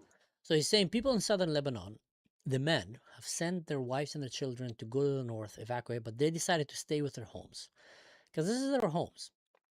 So some of them, this is literally their lifelong, investment. He worked all of his life to build a house, to build a business, so his children don't need to work as hard as he did. And then someone like that is told that he need to leave that place. So what they're doing is they're sending the wives away and they're staying to protect their homes. مش من إسرائيل، من الانتهاك يلي كان عم يعمله عناصر حزب إيران. Wow. He's saying not from Israel. They're staying home to protect their homes from Hezbollah and from Iran. This is in southern Lebanon, where Israel is invading Lebanon right now. And like I said, tell Tucker Carlson the Sharia law is so great, as per what he says, that the people of that country would literally welcome an invading force, will literally ask you to keep bombing on them, because they wish that with that you'll be able to rid them of the claws of Islam and Sharia law. That is how bad is Sharia law. Ask the Lebanese, ask the Iranian people, the peaceful ones. Anyone that tells you he's pro-Palestine, don't talk to him. That's just a nutcase. الغربيين عن القرى قد يكونوا مش لبنانيين بس، عم بفوتوا على بيوت العالم وتنقصف بيوت العالم بسبب الإهمال والاستهتار يلي عم بيمارسوا هيدا العناصر. مثل ما سرقوا بالماضي ولا زالوا اليوم عم يعملوا نفس الشيء بالبيوت تبع العالم. أنا So they're بصدق using people's homes as, bases of operation of terrorism and using them as human shields, and of course that's what happened. They get destroyed and they blame it on Hezbollah. إسرائيلي وما بصدق لا الأمريكاني ولا الإيراني ولا قيادة حزب الله ولا حتى السلطة اللبنانية. أنا بصدق الإسرائيلي للأسف. What did you say? أنا بصدق الإسرائيلي وما بصدق لا الأمريكاني ولا الإيراني ولا قيادة حزب. Wow, he's saying, I believe the Israelis and I don't believe the US, Iran, or Hezbollah leaders. And the reason he's saying I don't believe the US, it's sad to say it, guys, is because of what this administration have done with the Kurds and with the Iranians. What this administration, until the Kurds, when they betrayed the Kurds in Syria and sided with Jolani, and when they basically told the Iranian people to run to the streets unarmed and then came and did a deal with the terrorist government that killed them, up until then, a lot of people trusted America in the Middle East. And it's sad to say that because there's great Americans. Some of my best friends are Americans, and I think it's the most important country in the world. And I really hope that they will get their cowpoke together. But what's happening lately with America, and they're seeing how America with Tom Barak and all these guys are becoming, J.D. Vance and etc., are becoming pro-Turkey, which is a Muslim Brotherhood, pro-Qatar, Saudi Arabia, Pakistan, surrendering to Iran. All these things are making people say, hey, America is not as ally as we thought it would be, which is sad, which is very sad. But, like it or not, guys, I'm here to tell you the truth, at least from what I understand. And you might not like hearing what I'm saying, but that's the voices that are coming in the Middle East. And you're hearing it right now from Lebanese. They're saying, don't trust America even. Don't trust Iran or Hezbollah. He's putting America and Iran and Hezbollah in the same category. That's crazy. That is crazy. And again, it's not the American armed forces, and it's not many of the brave, strong American politicians and leaders, and many of the people on the conservatives, and also on the liberal. There's good, solid base people on both sides of the spectrum. But something in the current government right now, the way they're behaving, dancing to the flute of Arab money, is making a lot of allies in the Middle East realize that, we can't understand them. We can trust them. Israel is trustworthy. They don't play. Exactly, Nora. ولا حتى السلطة اللبنانية. أنا بصدق الإسرائيلي للأسف. أعطيني شي مرة الإسرائيلي طلع قال خبرية وطلع عم بكذب. للأسف بس هذا واقع. الإسرائيلي بس بده يضرب بيقول لي أنا بدي أضرب بهذا المحل بعد عنه حتى ما تتعور. This is crazy. He's saying, show me when the Israelis lied to us. They do exactly as they say. He says, when they want to shoot us even, they call us and they tell us, here's the location, we're going to shoot here, get out of there. He says, like, I trust them. They're the only ones who are trustworthy right now. بينما هوليك نحن نايمين بأمان الله ضربوا 6 صواريخ ونزلوا البنايات علينا. كيف ما بدي صدق الإسرائيلي وبدي صدقه أنا لنعيم قاسم؟ والله للإيرانية لعباس عراقجي والله حتى للسلطة اللبنانية اللي عم تفاوض وما بعرف شو عم تعمل أصلا. اليوم نحن كل اللي بنطلبه من السلطة اللبنانية المتمثلة بفخامة الرئيس وبرئاسة الحكومة جيبوا لنا وقف إطلاق نار بأي ثمن ونقطع السطر. كيف شغلتكم مسؤوليتكم مثل ما عملتوا أبطال وتنازلتوا عن حق الكاريج لإسرائيل مجانا، هالمرة روحوا اعملوا وقف إطلاق نار بأي ثمن حفاظا على ما تبقى من He says, like you were heroes, talking about the criticizing the government. I understand him. He's a brave guy. He's saying, just like you pretended to be heroes back then and you gave up the Karish gas rig in the ocean that Israel took. And that was a great deal for Lebanon to keep it, but Israel took it. So he said, just like you agreed to that, back down, start getting a spine. So you can see this guy is not a pro-Israel guy. This guy is just a pro-Lebanese guy, and I respect that. Who is speaking a true voice that is coming out of Lebanon. Some might agree, some might not, but it's still important to hear that, guys, and that's why I'm bringing you this interview. New York City faces a budget crisis of a historic magnitude. We inherited a deficit larger than any since the Great Recession. Surprise. Years of mismanagement and chronic underbudgeting, alongside a structural imbalance between what New York Kermit City the Frog, this jihadist Kermit the Frog, is gonna make New York a better place. With savings alone, we need new revenue. Oh, and we need a what happened to free buses? What happened to tax the rich? What happened to money for everyone? Free everything? Seriously, guys, who believes him? My goodness. Set in our relationship with the state. That is the only way to meet our legal obligation to pass a balanced budget, and to do so without imposing a financial burden onto the backs of working people. I'm glad to partner with Speaker Menon as we call upon Albany and deliver a balanced budget. Here we go. Together, how does he have the we are face extending to the He executive lied budget deadline to all of his from this voters. coming Friday until May 12th, because a crisis of this scale cannot be solved without state action. I want to be clear. We are not simply asking others to act. New York City is doing our part.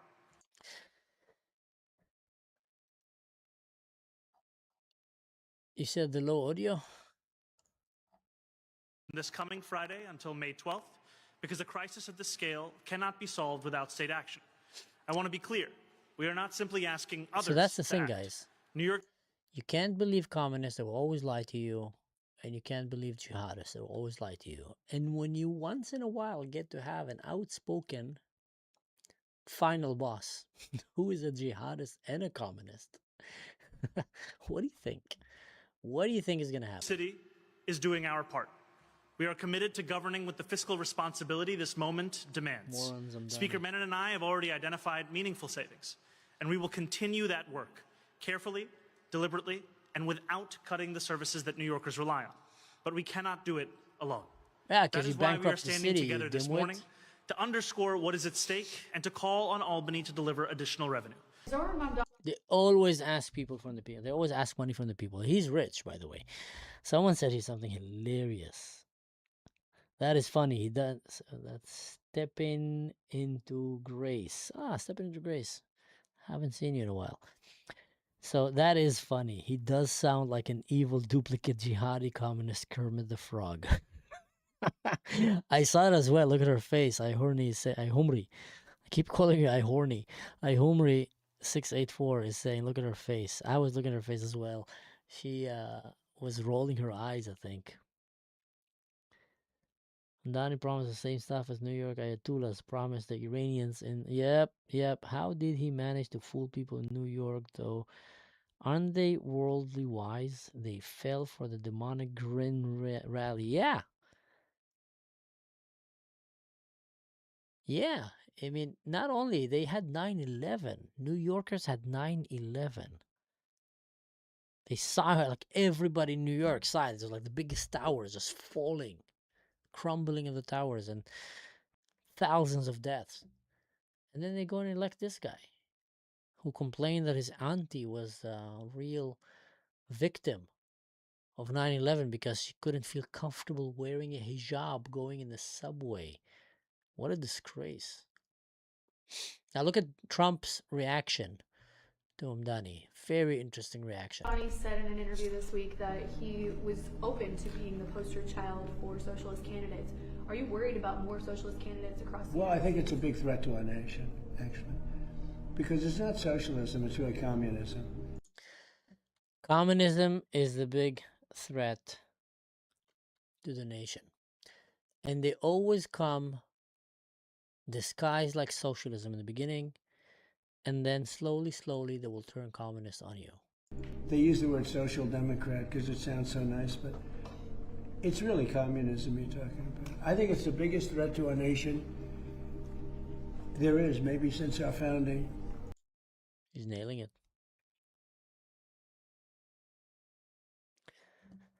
You just saw a video of mine and the live is much more quieter. Let's see. Okay, let's try this. Is my live better now? We're gonna do a test, okay? Who is this right now? Royal 13074. אתה ראית את הוידאו שלי ואמרת שהלייב יותר שקט. אני הגברתי. I just made the volume a bit higher on the OBS. So if you're still here, let me know if it just got better.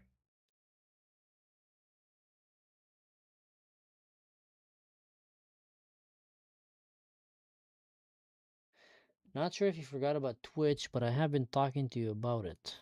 One second, I'll talk about Twitch in a second. I want to know. So Royal Levy, what do you think? Is he still around? Audio בסדר גמור. Yes, so it got better. Okay, so I guess doing this made it better. That includes World War I, World War II, September 11th. It includes the Pearl Harbor attack. I think this is the biggest threat to our nation. People will smile when I say that, but the smart people are going to say, you know, he's probably right. It used to be that communism was the biggest threat for democracy and Western civilization. And then communism, as the older brother, would use Islam as an agent to destroy these countries from within because he knew that they have a soft spot for these ignorant jihadists, you know, who one day are extremely violent, and when you beat them up, they're extremely victims. Like it's like baby toddlers, you know, like evil toddlers. They never really went through adolescence. So they're one day extremely violent, me now. Only thing about like they want now, they want to kill, they want this, they want what they get. And when they don't, they cry and throw a tantrum. And that cry and throw a tantrum works on the West. And when communism understood that, then they unleashed jihad.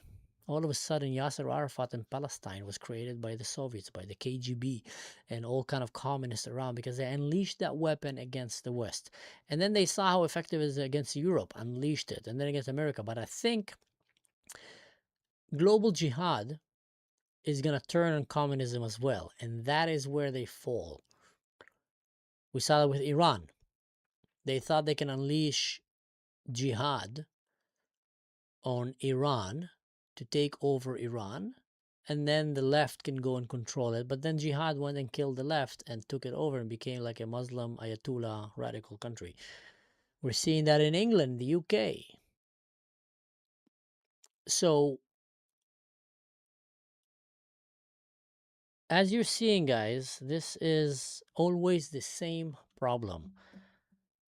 And I think Mamdani is the spear of Islam. A very blunt spear, but yeah, more kind of a broomstick. But that's what you need right now to take down New York. Apparently, it's not Sparta anymore. They're not standing there and saying, "You shall not pass," like Gandalf, you know. Look at that, guys. I just got a friend of mine that owns the best brewery in Israel called Suf Brewery. It's made out of the water from the Red Sea. Let me just see it first to see that it's not.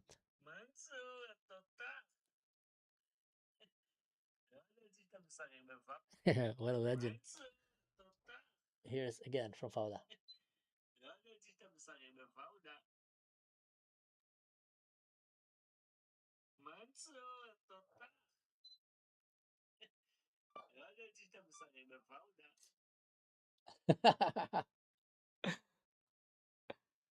Yeah, I forgot to tell my friends. נתן יא מלך. כן, שכחתי להגיד לכל החברים שלי. אני שכחתי בכלל. מלך. I literally forgot that I played in Fauda. Not forgot. I mean, you can't forget that, but I literally kind of wasn't paying attention. I honestly didn't know if they were gonna even show it. I will order Iron Dome coffee. Yo, we Jews don't even believe in the Antichrist, but okay. Donald Trump is a biblical Antichrist. I wouldn't go there. I wouldn't go that far to call him biblical Antichrist, and I think that's very far stretched. I think he have his downsides and he have his strong points, but lately we're seeing mostly his downsides with the deal with Iran, with Rubio, with the corruption deals with Arab money. I think he just gets really blinded by blinky shiny stuff. You want to watch Bibi smashing burgers again? Let's do that. I like that. No, that's not the one. Okay, so you reopen Hormuz, everybody calms down. Deal? No. Why not? Because we are winning. Who the is this? I am the new IRGC commander. What happened to the other guy? I'm the new commander. This is the third commander in 6 seconds. Look at that. Bibi's drinking. Fast promotion I want system. McDonald's now. This is not a regime. This is musical chairs. Okay, so you reopen Hormuz. Wait, I missed the burp. Everybody calms down. Deal? No. Why not? Because we are winning. Who the is this? He gets McDonald's. I am the new IRGC commander. What happened to the other guy? I'm the new commander. This is the third commander in 6 seconds. Fast promotion system. The burp This part. is not a regime. The guy who did this is an Israeli guy. I'm gonna show you guys who is the guy who did this. Here, it's this guy.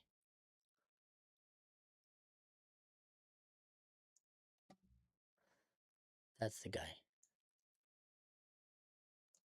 Right here. See him? I just sent him a message. Brother, you're brilliant, or at least the AI you're using. Kidding, I'm sure it's your creative mind behind. So that's the guy. Let's go and see him. He does really, really cool videos. Like he does about Breaking Bad. I think some of them like really got a lot of views. I want to give a shout out to him. His name is Alex Bashlev. He's about That's what. Look at that, 10 million. This is a crazy one. You guys want to watch this one? This is a crazy one. Tell me if you want to watch it. I will. If you say yes, if 3 people say yes, I will air it. And if 3 people say no, I will skip it. Let's see. Let's play a game.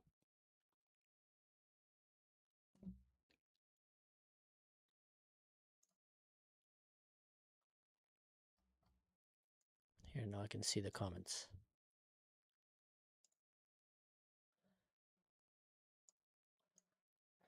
Oh, wow. That was fast. Well, 4 yeses. Okay. Easy.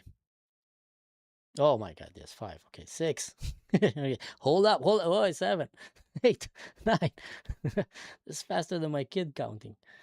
10. All right. All right. I got it. I got 11. Okay. Okay. I got it. I got it. You ready? 11, 12. I said, why not? Tremendous. It's going to be the biggest hit How do I start in the history of music. Baby's on the line crying down, oh, this a mess. I said, relax, baby. Put the stress to rest. Sleepy Joe is napping. He's totally lost. I've got the biggest army regardless the cost. They built a bunker. Deep, dark, and grand. I sent a little gift. Now it's just sad. You had the chance. I mean, you did. Beautiful deal. Why didn't you take the deal, buddy? You walked away.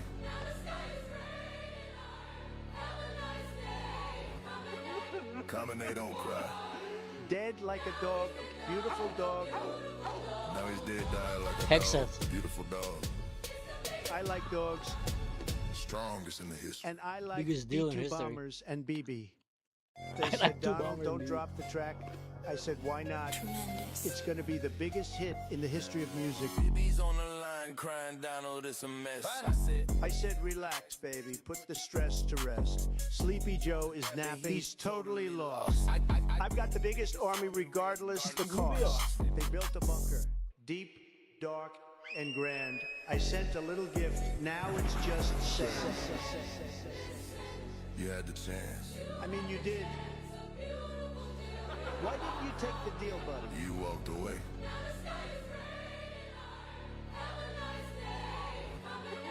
Come and they don't cry. Dead like a dog, a beautiful dog. Now he's dead, dying like a dog. Beautiful dog. I like dogs. Strongest in the history. And I like B2 Bombers and BB. They said, It's crazy the part when he was showing that Okay, so you reopen Hormuz, everybody calms down. that they're living under the ground deep, deep, deep. And it makes you think. I mean, all the enemies of Israel in America, they keep boasting about how strong they are, how they're going to destroy Israel. And, you know, they're defeating them, and etc. But then you look at it. Since the beginning of the war, Israel and America did not lose a single leader. Like, I'm talking like high-ranking leader. Not one. Their leaders go to golf, go to vacation, go to balls, parades, movie premieres, UFC. They host UFC fights in the White House. Maybe go to coffee shops. And they're living life. Yes, they have a lot of responsibility, doing hard work. They're living life. They're in the sun. They're tanned. Meanwhile, the Islamic leaders, who are boasting all the time, you know, they're going to destroy America and Israel, they're always hiding in the ground, hiding like cowards, and just, you know, being killed one after the other whenever the West is fed up with them. When will Islam realize that they are failing in every possible way, economically, culturally, scientifically, military-wise? Actually, I want to show you a great video. I'm going to show you right now a great video. Talking about them losing. Great. You're going to love this one. It's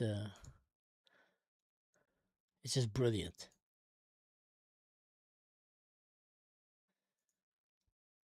It's called Measuring Scientific Impact via Nobel Prizes.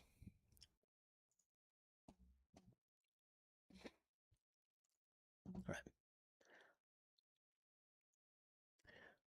You still think the West hasn't fallen yet? Take a look at this. It's not this one, but I'm gonna show you right now.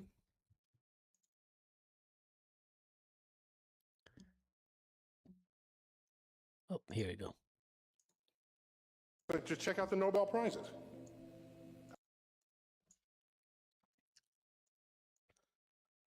Okay, get ready, guys. It's a good one. It's a good one.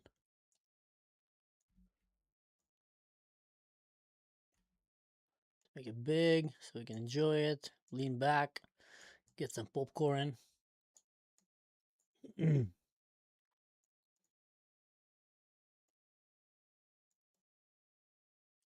ready? Okay. But just check out the Nobel Prizes. I tallied them. Okay? How many Jews have won the Nobel Prize? In the sciences, here they go. 25% of all Nobel Prizes in the sciences are won by Jews. How many Jews in the world? About 15 million tops? 15 million? How many Muslims in the world? 1.3 billion, which is huger, way huger than 15 million. How many Muslims have won the Nobel Prize in the sciences? 2.5. Crazy. 2.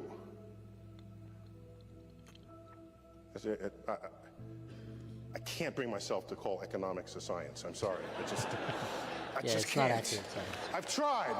I've really tried. I'm sorry. That's how many.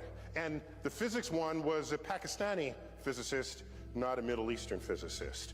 So, Jews have 50 times the number of Nobel Prizes. They're 1/80th of the population of the Muslims. It's 4,000 times the impact. I lose sleep every night. 50 times more Nobel Prizes than the Muslims, and they're 1/80th of the population.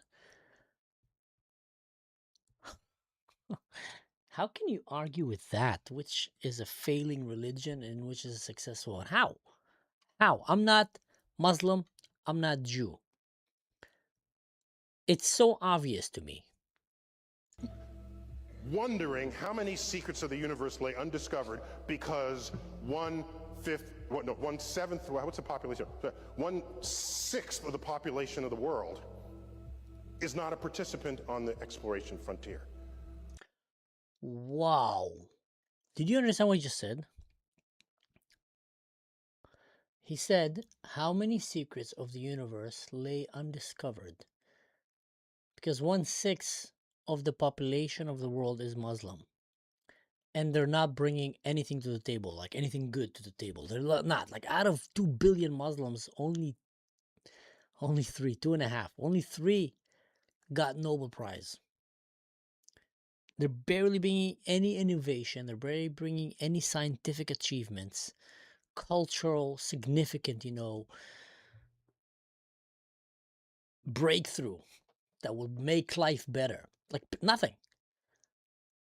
Mostly war, modern day slavery, underage marriage, terrorism, beheading, killing, terrorism, destabilizing countries, and destroying history and agriculture. If you look from the globe, it's an interesting thing. Let's see if I can find it. If you look from the globe at the Muslim countries, you can see it's becoming more desert.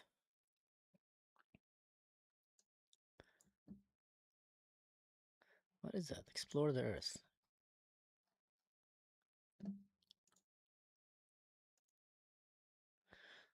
So let's see. Look at this, guys. So look here. Over here, Israel, right? It's the same altitude. You see this? This the same altitude as this. And this is seawater, okay? So don't get excited here. This was desert before. Desert, this is north. Desert, desert, desert, desert, green. From this line already it's becoming green because that's literally north. There's like rain here. Here, there's not much rain. Here's not much rain. Look at that. Green. Beautiful. Green. Desert. Desert. Desert. Everywhere. They don't do anything with it. They barely make any agriculture. They barely make any agriculture. It's like locust. Everywhere they go, they destroy. Yes, there's green here, but that's the Nile. So if anyone is trying to be smart, Tusik here. But you see what I'm saying? It's quite embarrassing. Now, this, by the way, is a Christian country, Lebanon. And there is a lot of rain there, and it's high mountains also. So also, don't get excited. This here, I mean, I'll show you a lot. My town, it's in the desert. This is my town in the desert. Look at that. It's like one of the hottest places in the world. Green, green, like there's green. That's my town. That's Elat in the desert, okay? Aqaba, right next to it. Desert, desert, desert, desert, desert. A few bushes here. Like, can you see the difference? Green, desert, desert, desert, desert, desert. Israel, by the way, green, green, green, green, green, green, green, green. Israel still, by the way, green. That's basically where they start, you know, somewhere.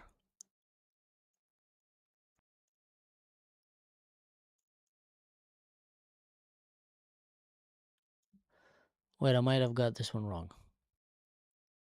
This might be something new that they built there. Okay, that's no. My bad, my bad, my bad. Everybody calm down.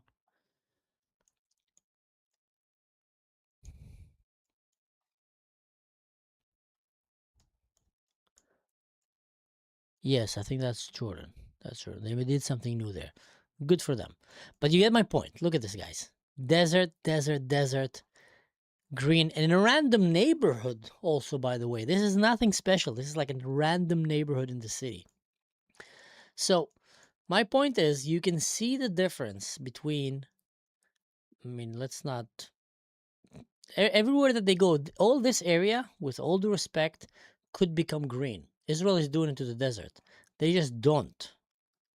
They destroy everything they touch. That's my point. Okay, so you reopen Hormuz. Where were we? Ah, dang it. We were watching this Nobel Prize video. Just check out the Nobel Prizes. Bring myself to call economics a science. Tried! That's how many. Not a Middle Eastern physicist. So, Jews have 50 times the... Bring myself to call 2.5. Bring myself to call economics a science. I'm sorry. I just can't. I've tried. I've really tried. I'm sorry. That's how many. And the physics one was a Pakistani physicist, not a Middle Eastern physicist.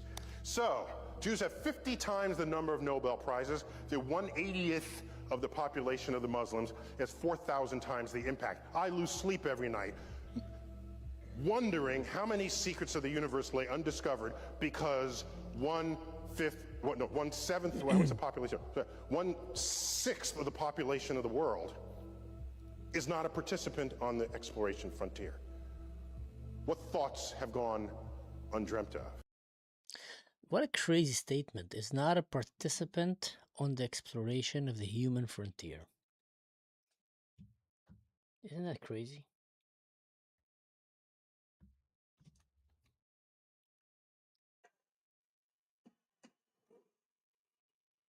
Well, World Cup.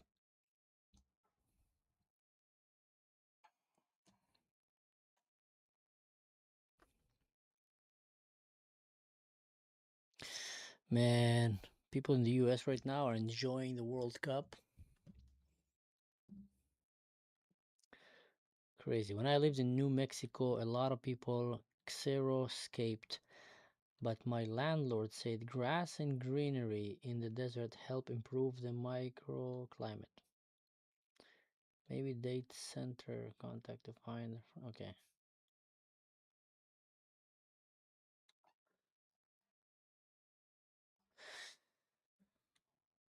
Was I raised in Elat? Elat is crazy hot, yes. No, I wasn't raised in Elat. Let me show you guys. I I grew up in Elat, so yes, it is. Beyond that, I would say. So look at the map here. Okay, you see that, guys? Let's make it bigger for you. You want to capture planet Earth, right? All right, you guys see this, right?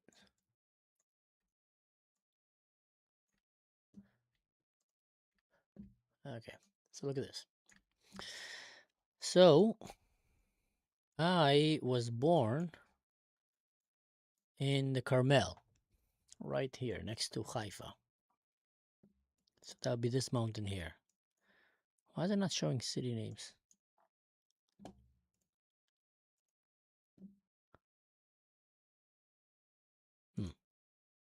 Here we go. See, so I was born in Sfia, right here. That's my village.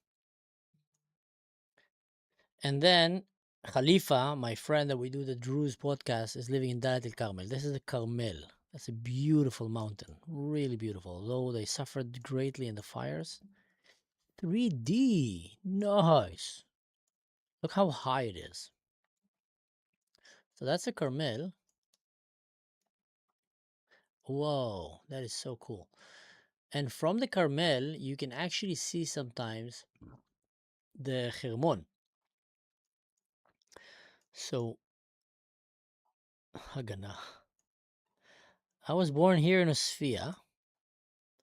That's my village. Right here. What a cool map. Finally, I figured out how to do this 3D thing. And that's the University of Haifa. So a lot of Jewish students will come. Why can't you see it? It's like a big tower. That's a shame. So a lot of students will come and would go and live in Usfia, right here, my village. Why? Because I have better food than most Jewish towns. Let's be honest, the Druze food is better. And they have much cheaper rental prices, and Druze neighbors are just wonderful. Like, they'll feed you, they'll take care of you, and etc. So that was one village that I grew up in, and then there was another village.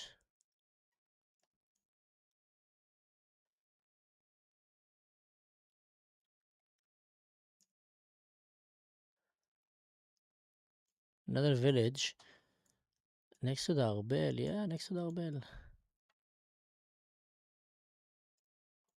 Where's my other village?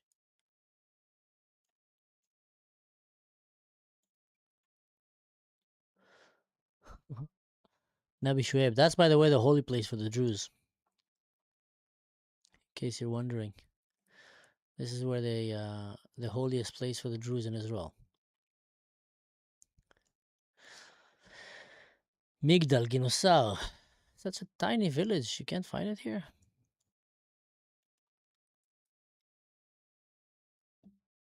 Mount Arbel.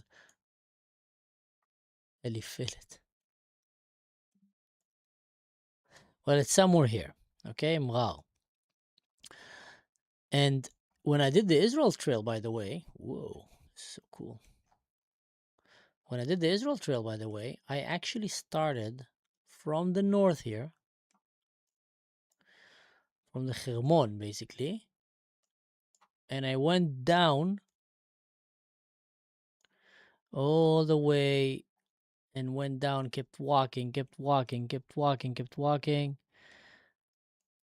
until I got through the desert, kept walking till I got to Elat. That's like how crazy the hike that I did. I walked all of this desert, and here, went here to Paran, went here. Like, I can imagine just walking this in the summer, guys.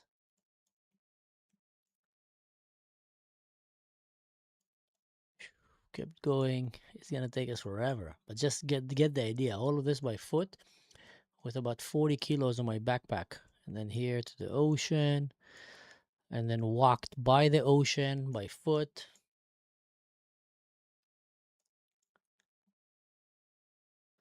kept walking, kept walking, kept walking, kept walking, kept walking, and then came here. And went to the mountains here and climbed this mountain by foot to my village, went down, went here, kept walking, kept walking, kept walking,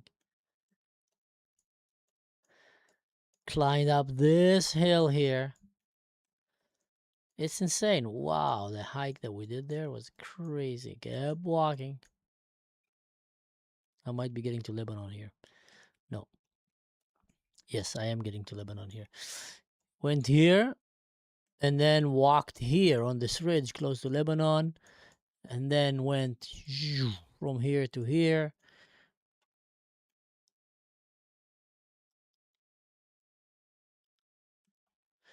And that's about it. And got all the way to a military base, a secret military base in the Khirmon, which I got a special permission to start the trail from there.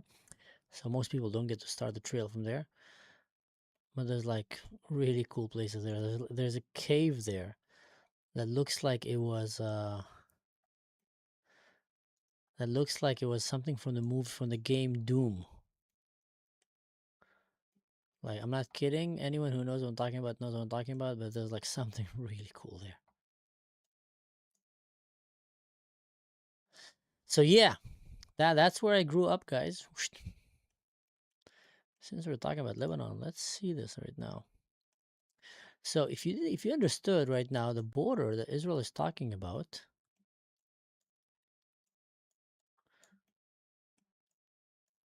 here, that's the border that Israel have right now. Qunetra, Kiryat Shmona, Metula. And Israel is making a new border right now, which is kind of in this area, so it's more above. And the importance strategically for this border, in case you're wondering, watch this. I want to take you now in a trip back to Israel. See, it's still in Lebanon, still in Lebanon, still in Lebanon, still in Lebanon. Boom. Israel. You saw that? So look at the height advantage that they have. Okay? So they have a height advantage over Israel in every possible way, and Hezbollah was using that to terrorize Israel. And then you have all these hidden valleys here. Here.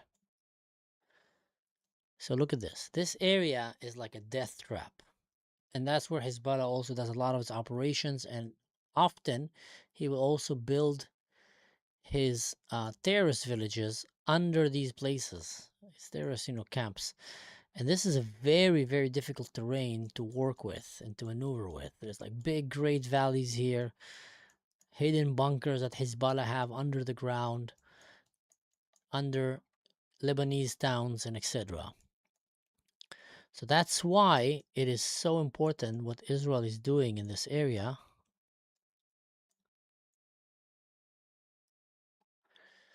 Because for Israel to ensure that Hezbollah will not, because what they will do is they will have, a bunker under a town. Let's take just an example. Let's see a town here. This town here, okay? They will have a bunker hidden under this town. All right?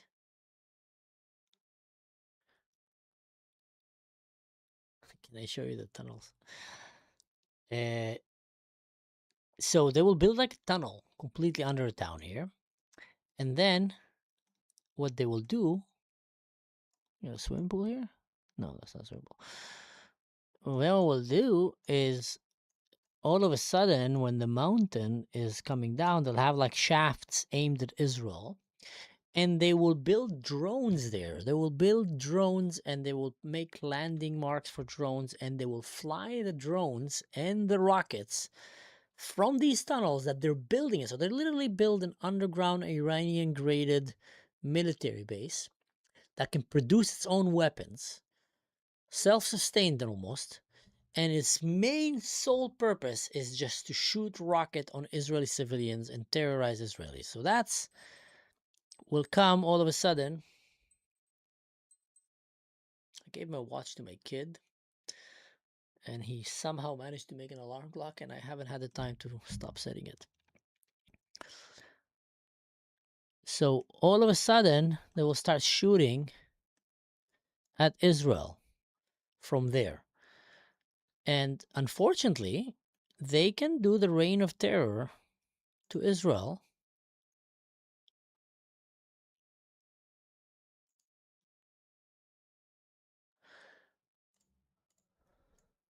They can do the reign of terror to Israel from all this area here. They can shoot all the way. So Bin Jbel is one of the key places that Israel had to literally obliterate, because that was a Hezbollah village. So Bin Jbel right now looks like Gaza, guys. Because Hezbollah will come and shoot from here, and it will be able to get all the way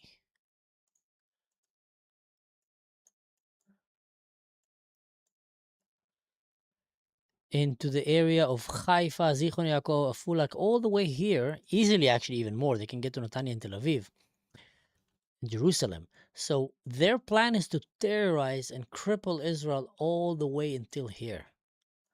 Let that sink in, guys. So from here, they want to cripple all of that. That's half of Israel. Half of Israel that they're planning on crippling and destroying. And that's why Israel needs to go in. And that's why the Lebanese also understand that, because the Lebanese are smart enough to know a few steps ahead that if they don't cooperate with Israel right now, then they will end up like Gaza.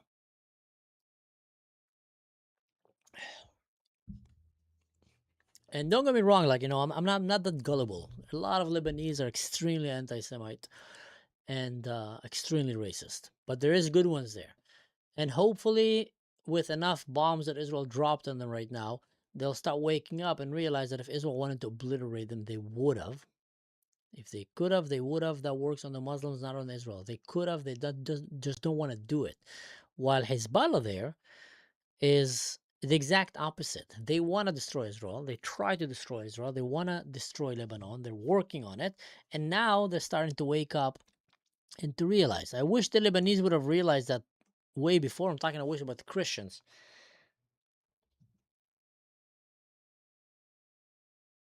Oh, Norway won?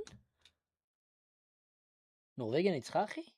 Magniv. I think Norway won against Chofish and Hav, the Agri Coast, I think the name. And they did the Norwegian kind of thing in the end. That's what my friend sent me right now.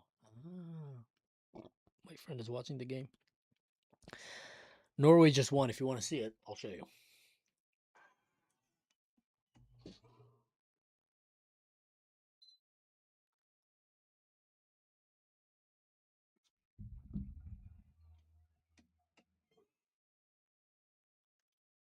See? So they're doing this Norwegian thing.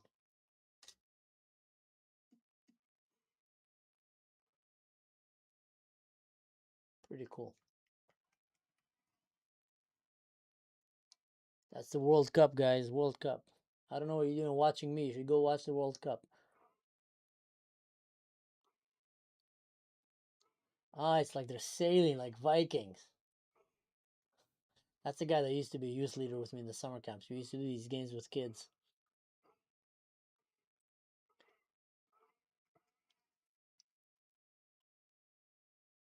Epic. That's epic. Trezeguet!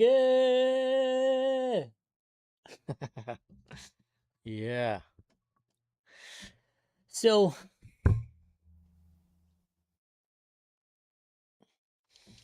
that's that's about that, guys. That's about Lebanon and Damascus and Syria and all these crazy neighbors that we have. It's just not a good neighborhood. And what I was saying about the Lebanese is that there used to be Christians and they lost it to Muslims, and since then there have been at constant war and decline. They became one of the worst economies in the world. Lebanon was a good economy, was a strong economy was doing very good. It was the Paris of the Middle East and etc. But the Lebanon had two problems. The first is that they were a French colony, and we all know the French are not doing too good in almost every possible field, except for their baguettes and croissants. Most stuff they're doing today are not going too well for them. Also the Brits. They made so much mess in the Middle East, honestly.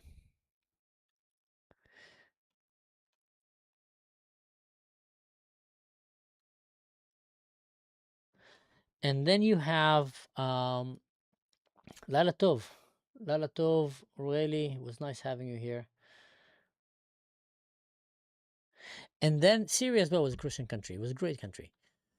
Back in the days when it was, Christian. It was like a hub of Christianity. And then they became Muslim. And since then, they're just in a decline. Constant decline. Constant decline. It's never ending. Just a cowpool place. Syria is probably lost. I don't think the Christians can claim it back without lots of bloodshed. But Lebanon might still have a chance. But anyway, guys, just want to thank you so much for sticking around. Ainora, I want to thank you as well for coming here and being a moderator. I want to remind everybody to go and join my Discord channel if you want to be notified. Beyond that, if you want to be notified about videos that I'm making or discussions, I've created a new Discord channel. And if you can see here, you have the spawn point where you're going to come. You're going to start your conversation here at the spawn point. And then you have new videos where we can share new... Oh, this guy didn't get the memo. Mr. Y. So this channel here is to just post new videos that I put out so you can help them go viral. And this here is for discussions. You want to talk about stuff, all kind of stuff, we can just have discussions. Then you have USA stuff where it's mostly memes right now. Fair enough. We like memes. Lebanon, discuss stuff about Lebanon. Syria, I answer quite quickly there, especially because it's small right now. So it's going to be easier for you to get, direct answers from me there. Palestine, I even called it, I'm proud of this one. Palestine and Narnia. I couldn't really call Palestine because there's no such state as Palestine. It's a made-up one. Then you have Iran, Europe and the EU, gaming, and ideas for videos. If you have any ideas for videos you want me to make, that's a good place to try and talk to me there. So, strongly recommend, guys. I'm going to put the link here. Copy.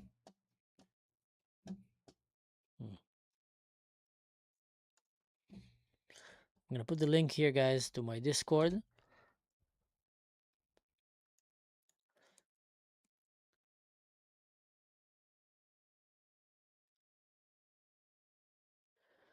You have done a huge work for Made That Patreon. Thank you so much.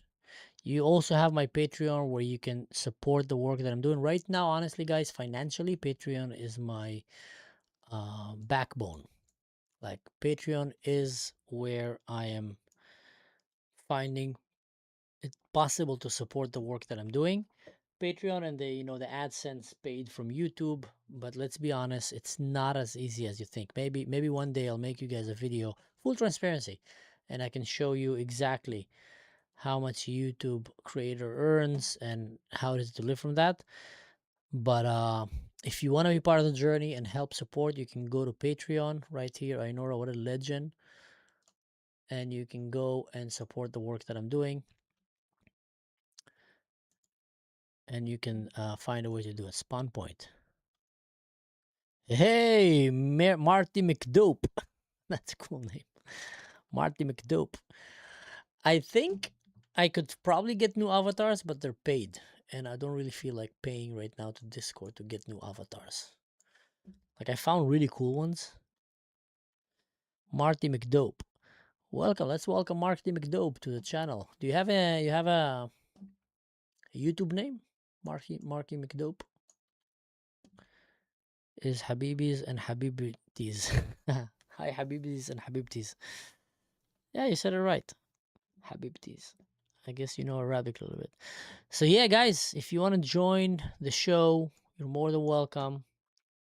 to come to my Discord. And like I said, the strategy is when the new video is coming out, we roll and we try to go and watch it just when it goes out.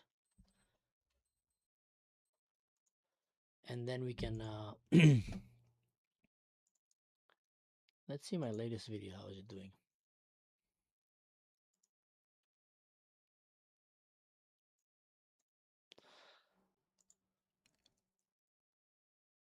Nice. Look at that. Views up to 90%. More subscribers are choosing to watch this video, helping to increase its reach on YouTube recommendations. Check Chang, 90% more subscribers are watching this. That's you guys. That's exactly how you help. And 2 new subscribers. That's exactly how you help content creators that you like to go and grow their channels. Notifications. Where's notification? Notification here. Okay, I don't need to look at this. That's watch times from notifications.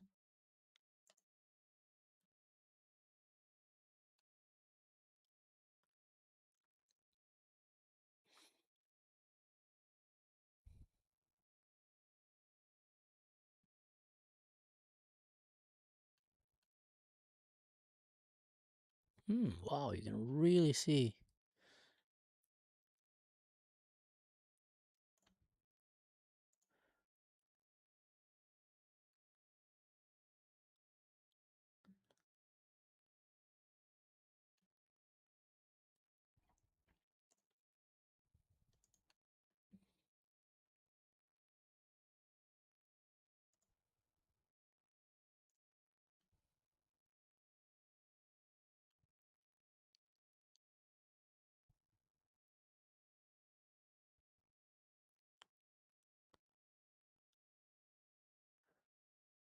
Right.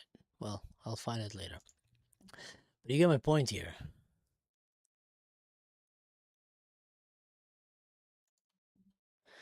So that's pretty cool. That's pretty cool. And this is, guys, thanks to you. Honestly speaking, here we get a notification here. 129. YouTube home. That's where most people came. YouTube recommendations. So YouTube recommended that video. That's great. But it did that because most of the subscribers here came and watched it. So Marty McDope.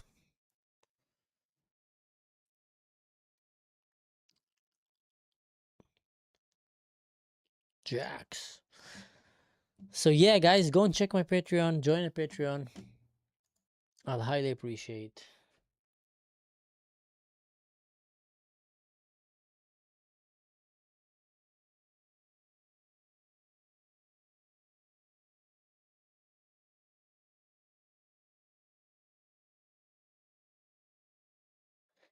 Thank you, guys. Hey, Marty.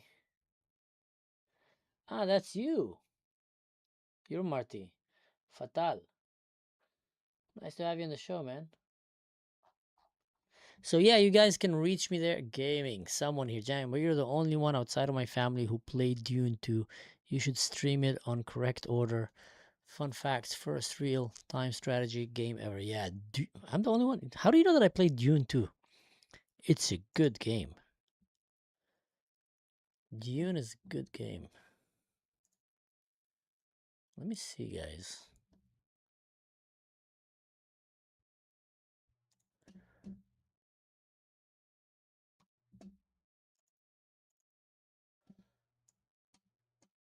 Here are my games. Yeah, if you're here right now, you're just gonna get nerdy stuff. So just, you'll be warned. Look here. Arc Raiders, Baldur's Gate 3, Crimson Desert, was okay. Divinity, Original Sin, pretty good. Dragon Dogma, Neverwinter, Mistfall Hunter, pretty good. I can't wait for it to come out. Mortal Online, haven't tried it. Neverwinter Night Enhanced Edition, that's a good game. Sand, pretty cool. Windrose, okay. XCOM Youth Defense, that's a good game.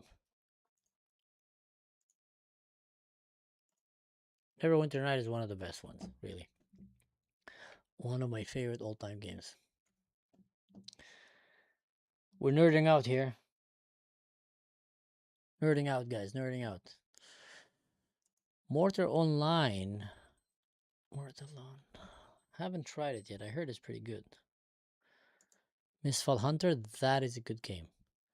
Dungeons and Dragon Neverwinter Nights 2. It's okay. It's not as good as the first one. Divinity Original Sin is epic. Crimson Desert, yeah. Baldur's Gate. Best co-op game I've played in a long time. You can play it co-op like D&D, proper D&D with your friends. Arc Raider. Hats off. And then there's all these one. Battlefield. The Bararo. That's a pretty cool one. I haven't played it yet. Call of Duty, Chivalry, Counter-Strike, Dead by Daylight, Dear Esther.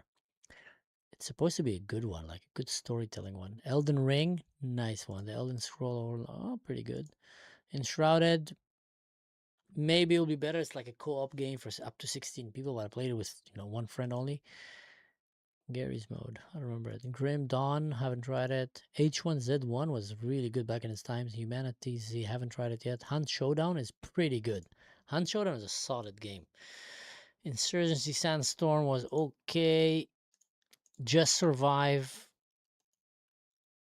I don't remember playing it, to be honest. Mountain Blade, also haven't tried it. Pragmata. This one I just got today, the free demo. It's supposed to be the kind of game that dads cry. It says like a toy. Royal Levy. Roy, are you a girl or a guy? Any Roy butt. It says you have the same taste like man. I'm focused inner world, but also know that. Okay, let's see if anyone said anything interesting about games. Thank you so much, whoever sticked around right until now, guys. I would not hold it against you if you leave. I know we're nerding out right now. And I think how it could be Mansur was sit in your now ancient. What shall he do?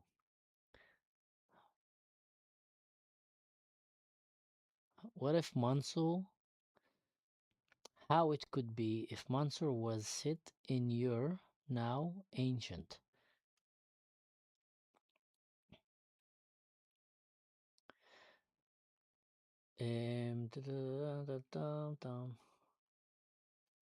Pull for what?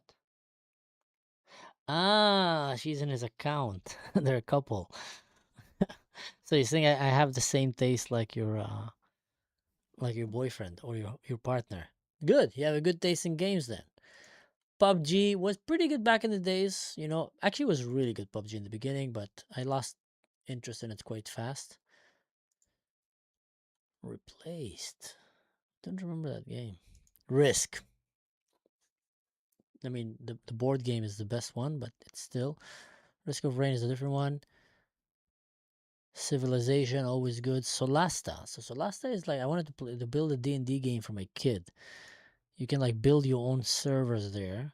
Really build, and then he can play with it. Squad is a realistic war game.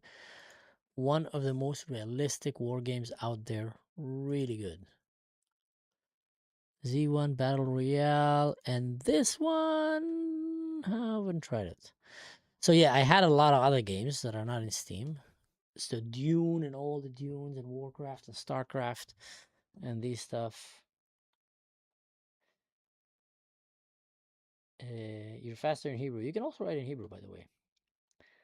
Do you play any game, Royal Levy, girlfriend or wife or partner?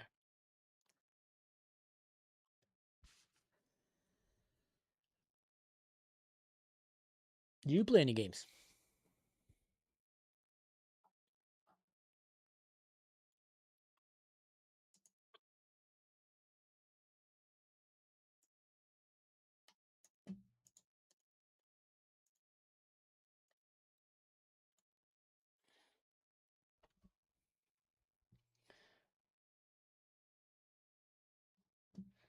Risk Ukraine is a joke to you? What does that mean?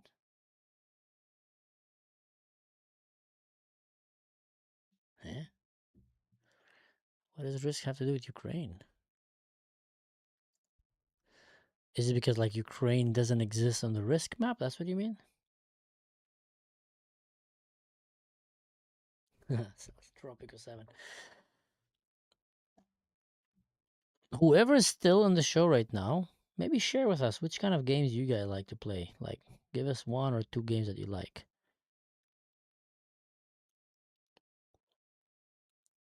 And I didn't understand the risk in the Ukraine comment. Hassan Piker, yes, he makes me want to puke as well. Hassan Piker is a very sad human being.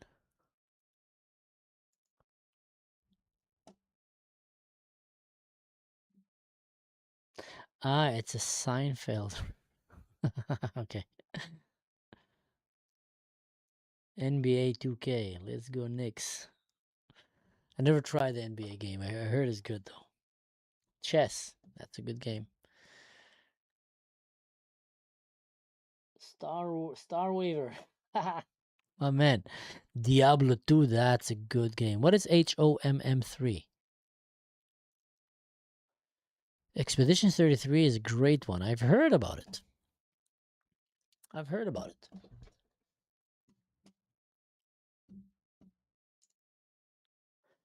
I've heard about Expedition 33.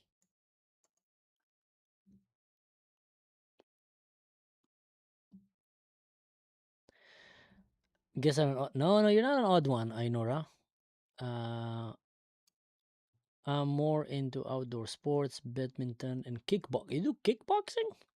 Gee, you shouldn't mess with Ainora. She does kickboxing. Diablo 2 is classic, yeah. Tristan and the music of Diablo 3 was epic. Heroes of Might and Magic 3. Ah, yeah, that was a good one. Star Waver, that was a good one. And I'm all about outdoor stuff, Ainora, so that's great. You know what? I'm going to try this game now. So whoever want to stick around, we're going to try this game for the first time. I heard it's a game that makes fathers cry.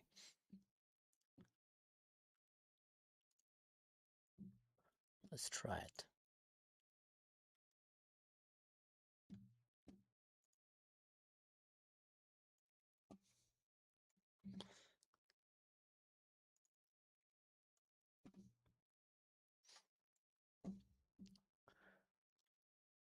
For the first time, yeah, we're trying this game for the first time. Pragmata, complete shaders. Here we go. You get stuck with me now doing this install thing. What do I do here? Ah, compiling shaders. Okay.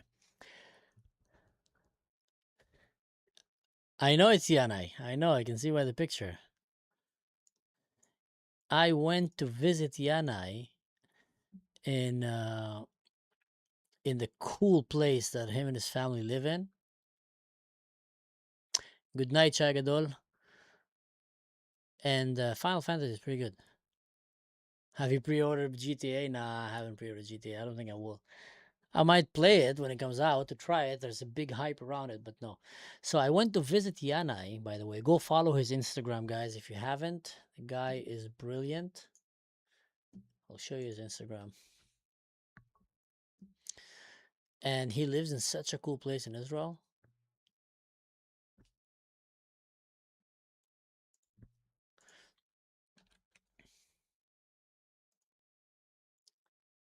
So if you don't know who's Yanai, this is Yanai. As you can see. And he does very cool videos. Even some of them, it looks scary. But look at that. That's a Batman one. He does very good videos. He needs way more followers than what he have right now. I'm telling you right now. The guy has been doing advocacy from the beginning. Spot on. Big, big ally of the Druze. Oh, look at that. Tom Barak. So I recommend that you go follow him if you haven't.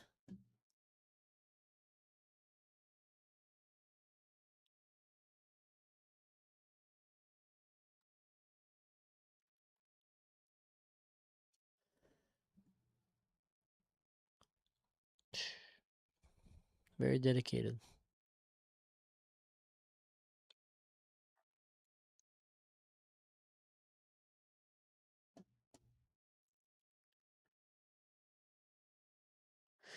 You recorded a podcast a while back in the Peace Cafe. Peace Cafe was next to my home. Yeah.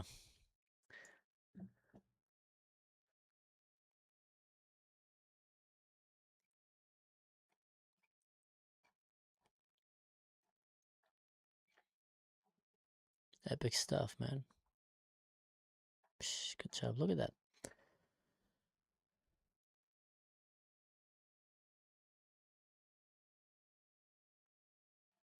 You can really see the history of the Middle East through the timeline images of people like Yanai. Like, you can go and see the different wars and everything. It's crazy.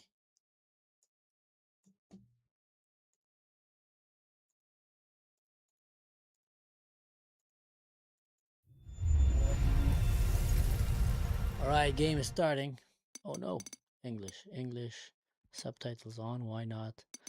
Next.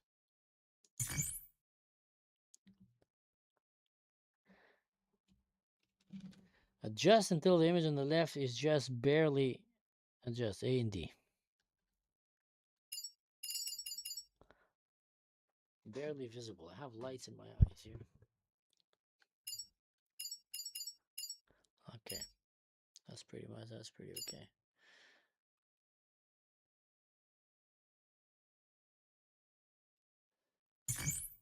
Oh no!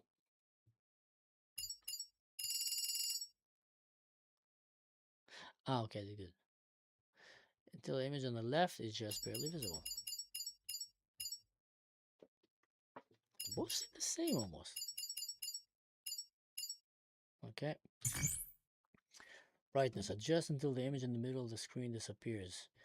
If you cannot see the image at all, check your brightness settings.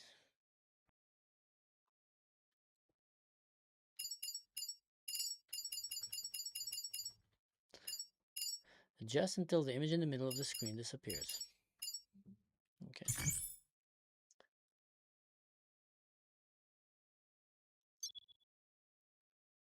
Please enter your age.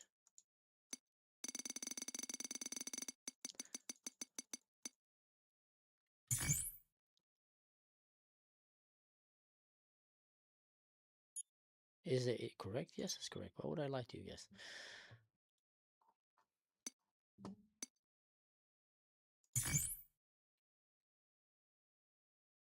Okay.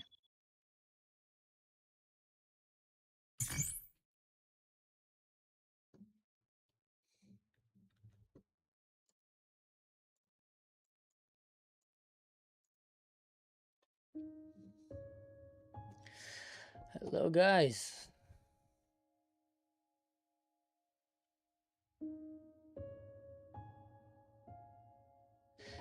Hey, Daily Moon the Maker. No, this was not for gaming.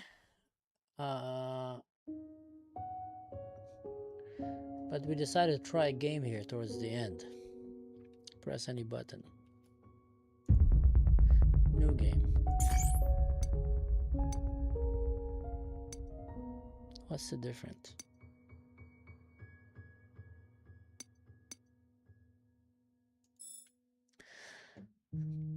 This mode is recommended for players who like action games. This is a normal difficulty setting, not the difficulty can be changed casual and capacitated. Okay. Capacitated.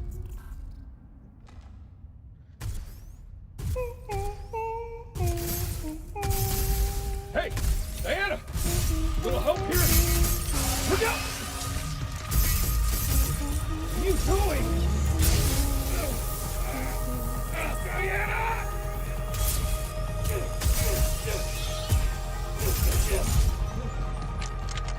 Damn! So interesting to say here. Use a weapon primary unit to attack. Ammo will slowly recharge after use. Okay.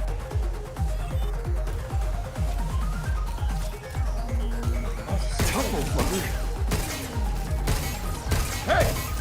You gonna help? 1 second.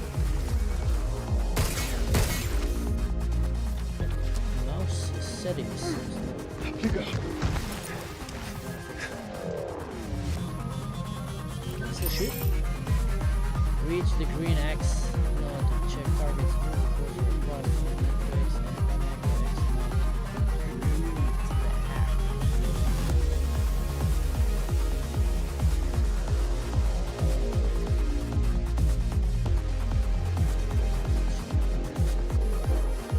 Across the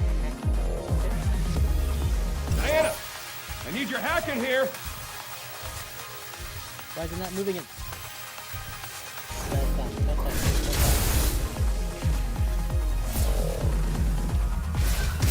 Oh man.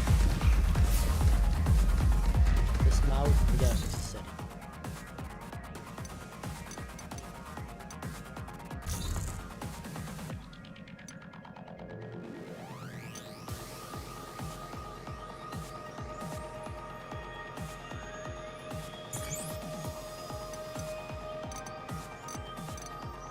Mouse sensitivity.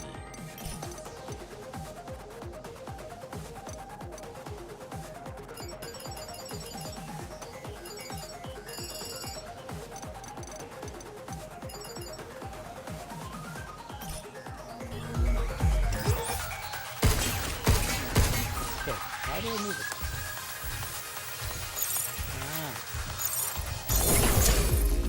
Shoot now!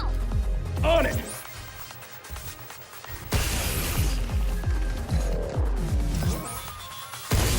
Nope.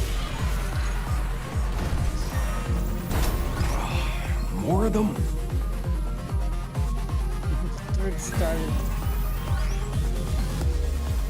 Thanks, Enora.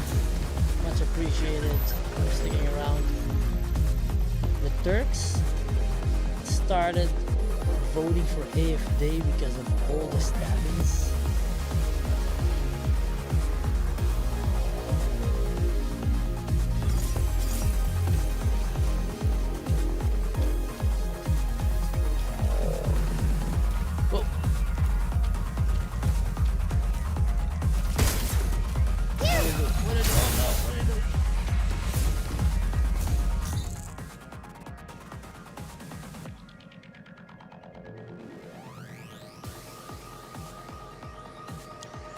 Trying to do something here. Put you guys in the comments. Let's browse.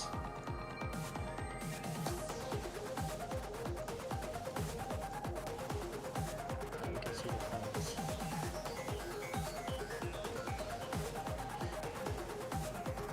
Actually, if I do like this.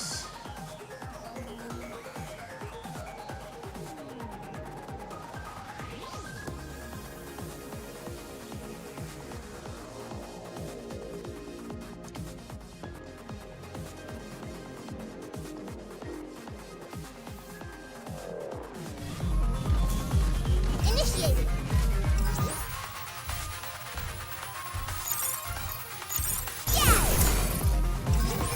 Yeah, let's do this. Got him.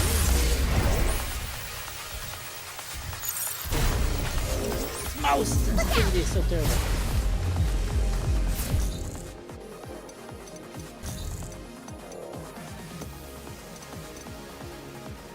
Mouse hacking sensitivity. Why do you make sensitivity so low? Couple, brother.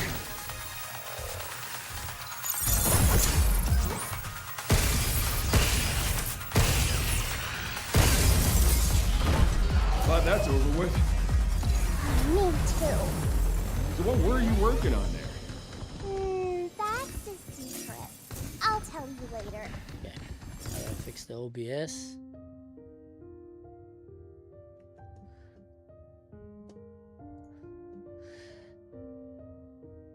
So I just heard that the Turks in Germany started to vote for the AfD because of all the stabbings, the irony. I'm out, guys. Take care. Thanks so much. Well, Mansur. Good night, dude. Irony also. Good night, man. Thanks for sticking around, guys. Like I said, I'm gonna keep just playing here if anyone wants to see a little bit. I'm just trying this game, winding up for the long day. Yeah, it looks fun, man. During the investigation of abnormal activity in the cartel, Hoods Williams became isolated and meets a young android, Diana. The two head to the top floor of the solar power plant to restore the main power. They can call Earth for help. Oh, what did it do? No, what did it do?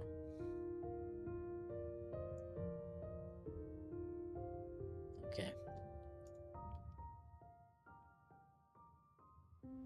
First, we get the power on. Let's move.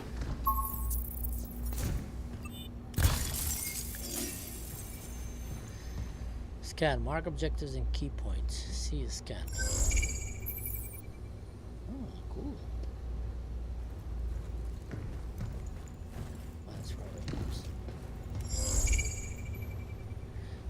epic. Can you change sides?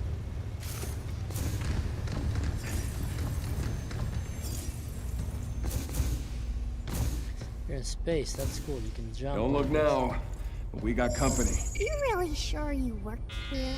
What? This is my fault? Whoa. Dodging and jumping. Control, dodge, jump space, hover, hold space. Starting hack. Yay! Out. Look how much targeting system. We did it! Okay. That's how you hover. Q to repair suit integrity.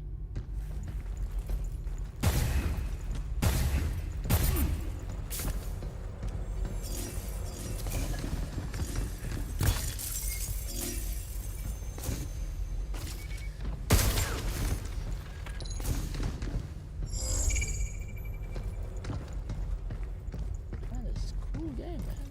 Ooh.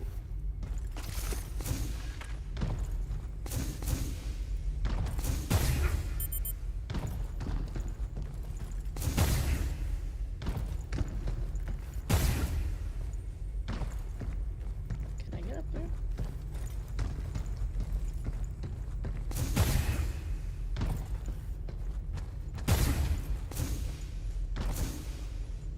Can't jump on these things. Okay.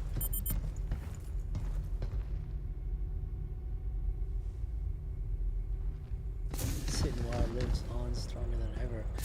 Last time I saw his ugly face was stuck in rubbles.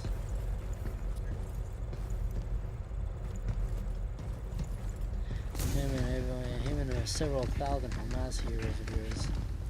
That's what keeps eliminating them. Good riddance. Yeah. I'm pretty sure I can't go through.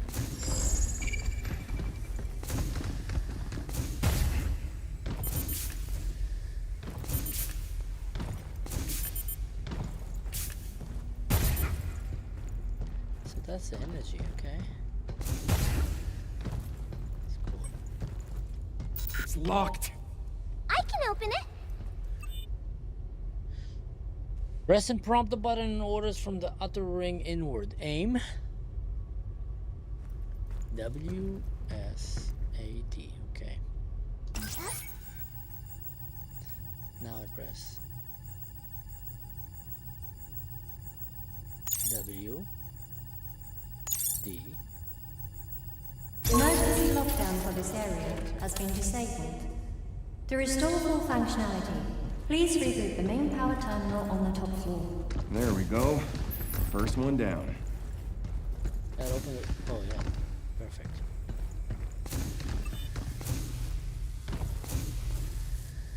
Ooh, that was a close one.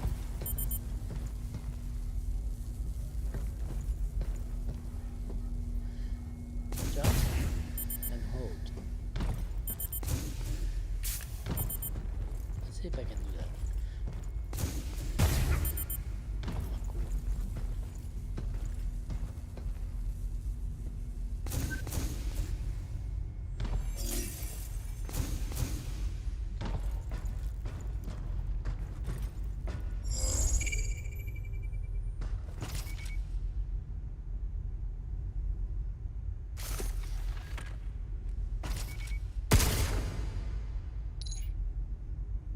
Maybe that was a mistake.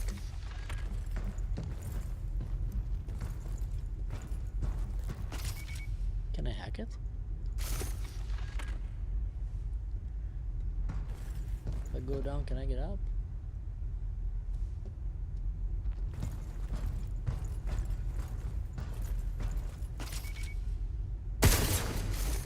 That really doesn't work. Breaking stuff for fun doesn't work here. Oh, there's a gun there. Oh, I'm gonna take it.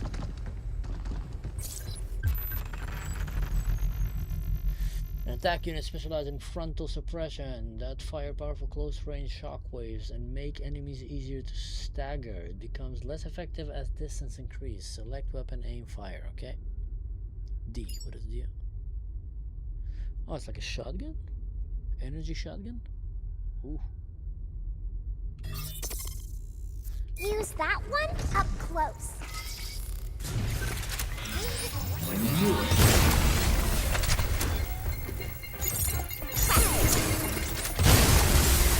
Look! Keep the shooting to me. Look out for its target. Oh.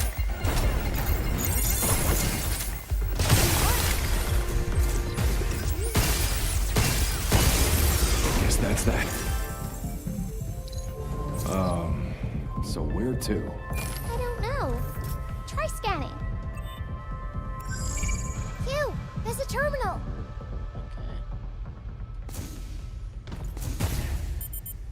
That's cool. Wow. What does this do? Q.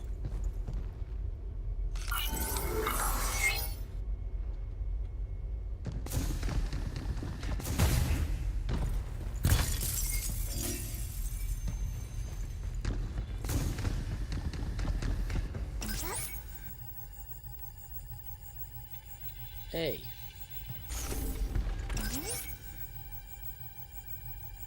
W.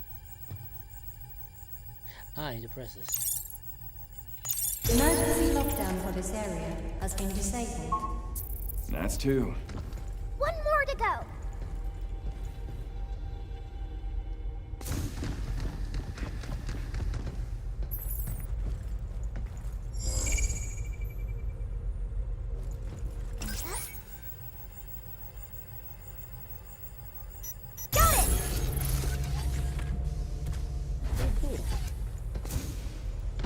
Playing this with my kid.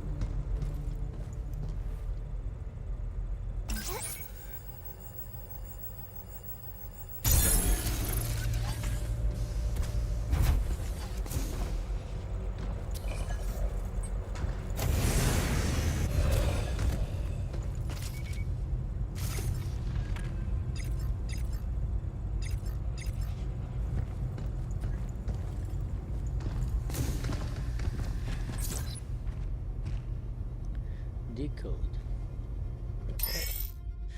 Hacking nods, yellow. Have a special effect that trigger when passed through while compiling a hack. Passing through multiple nodes of the same type increase effectiveness. These nodes can only be used a limited number of times. Okay. Hacking node that displays shoot enemies' internal systems temporarily increase damage dealt. Repeated use on the semi-enemy reduce its effectiveness. Passing through multiple nodes, same type boost damage feature. Fair enough.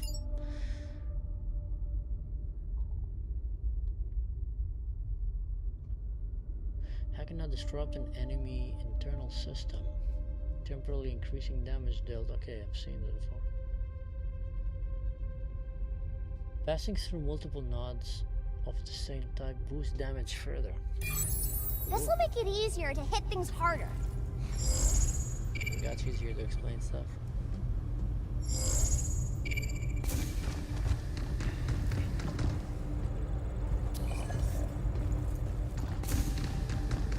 Intruders detected.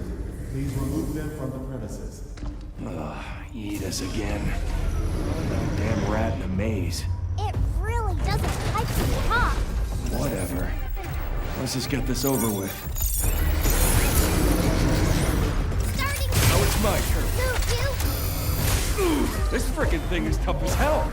It's way stronger than the It's over. That was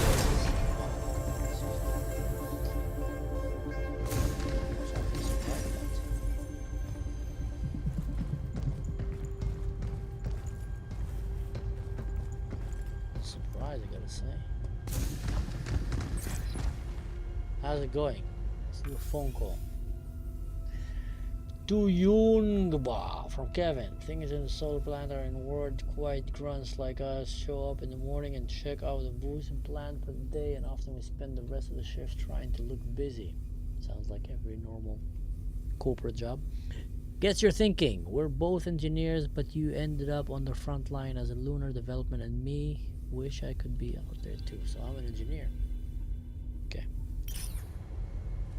Bots did all the work, leaving him bored to tears. You like playthrough because you hate tutorials. Are you bored You're getting your tutorial here. Nah, I'm good. What's the odd that the good Kinda hard to get bored keeping up with your democracy? chit-chat. Ladder and kind of say Javid Savak online and double down when I acquire it. I know a lot of Iranians that want to have democracy, but I don't want to tell you if that's a solution for them. I think the problem with Iran is not necessarily right now democracy or not, it's Islam. Warning, anomaly detected. The power plant has entered emergency mode. Cardinal power output. Another emergency is currently limited 35% of standard capacity. Terms and supplementary facilities are now non-operational. To restore full functionality, restart the main power generator on the top floor under administrator supervision. Yeah, sure. How do we get there? Okay, we read that. Okay, let's see if there's anything else for me to say here. Okay. What are we gonna fight now?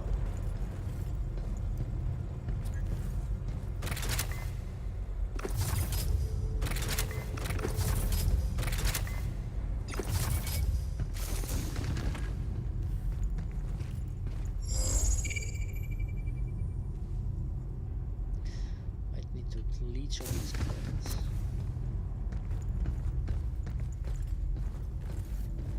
Oh, there's a box there. A box here too.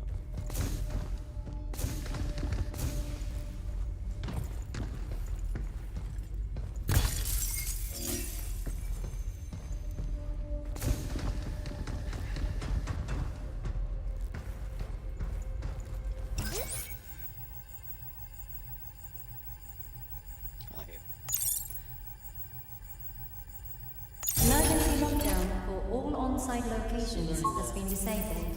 Please complete a manual reboot of the power plant controller to fully restore operations. All right, we made it. Now where do we find the main power terminal? Something down there. I'm gonna go try this box first.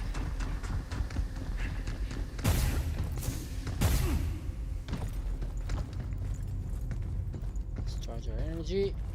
No, that's not how you run. How do you run? No.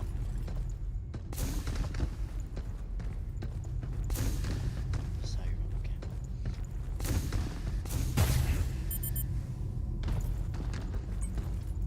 An RPG bazooka? What is it here? Wow! What do we get?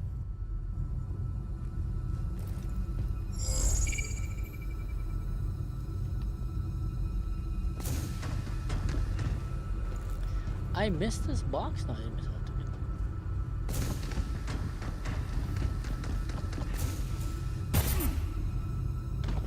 This game is so cool.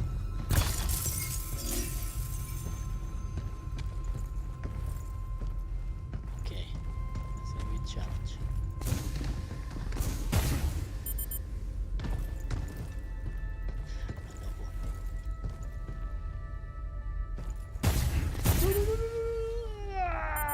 I pressed the wrong button.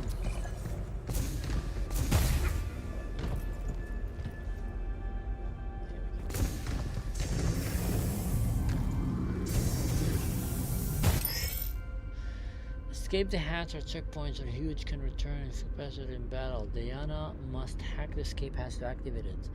In the full game, you can return to the shelter via escape hatches. At the shelter, your suit integrity will fully recover and you can upgrade your gear as well. Interact with Diana.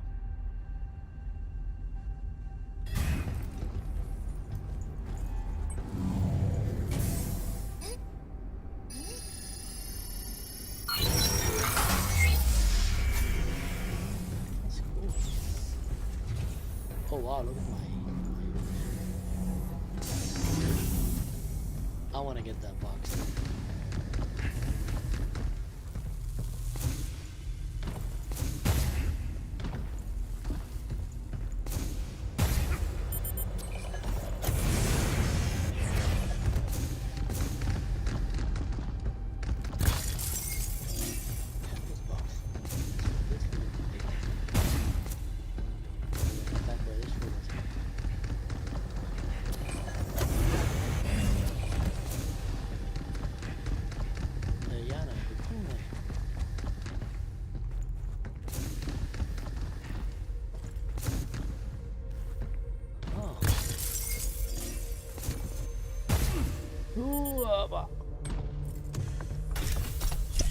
Pretty cool. Wow. Diana's happy. Okay, I don't get the boxes there. No, we can skip. Or not. Okay.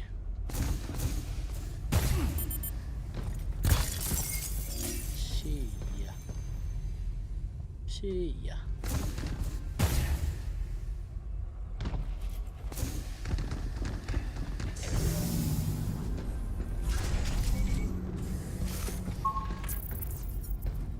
Restore power to the lunar base. Reach the top floor. Another gun. Don't mind if I do. Tactical unit that fires a spherical electromagnetic net. It explodes on impact. Immobilize enemies with this radius of short time. Duration varies by target. Select weapon, aim, fire. So it's like something you shoot on drones. That gives you the time to do what you want to do with them. That's good.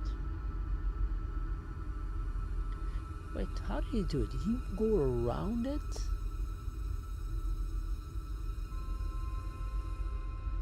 Okay, you want to go through them. You stop him, and I'll pass him.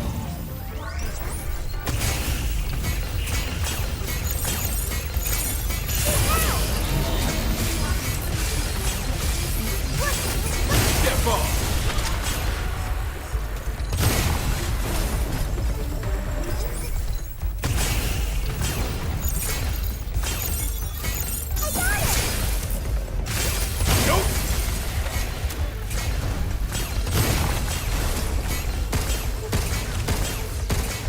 Gun.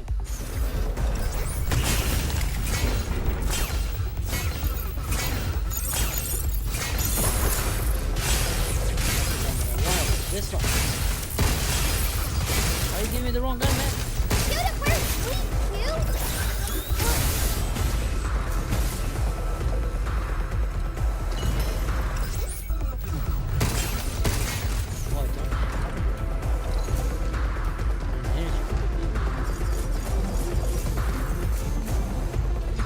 Guns are disappeared?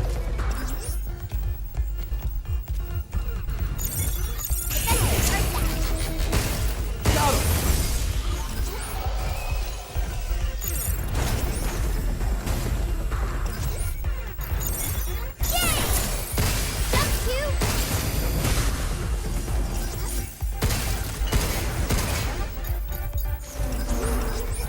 Mouse is not good.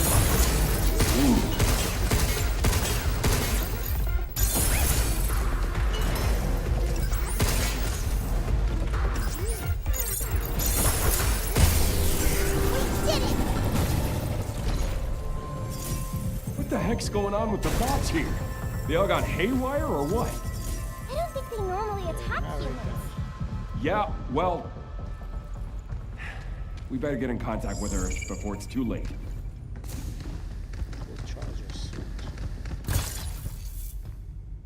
Now. That one's not that good at long distances.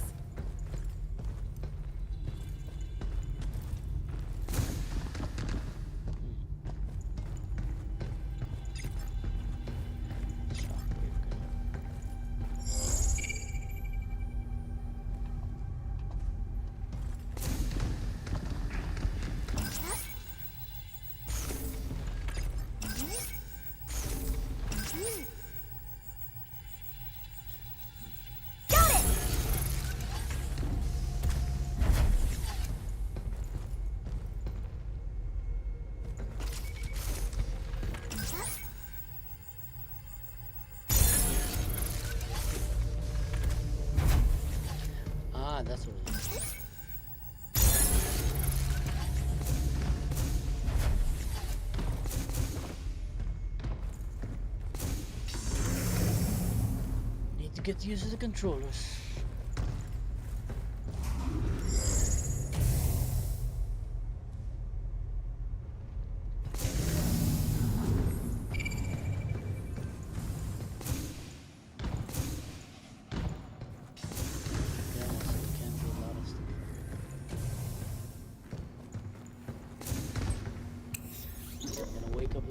Walkers are pretty crazy. From handling small stuff to knocking out big tasks, they got it covered. There are no kids here, but if there were, they could probably handle them too. And with Edith managing the lot, they're always there when you need them.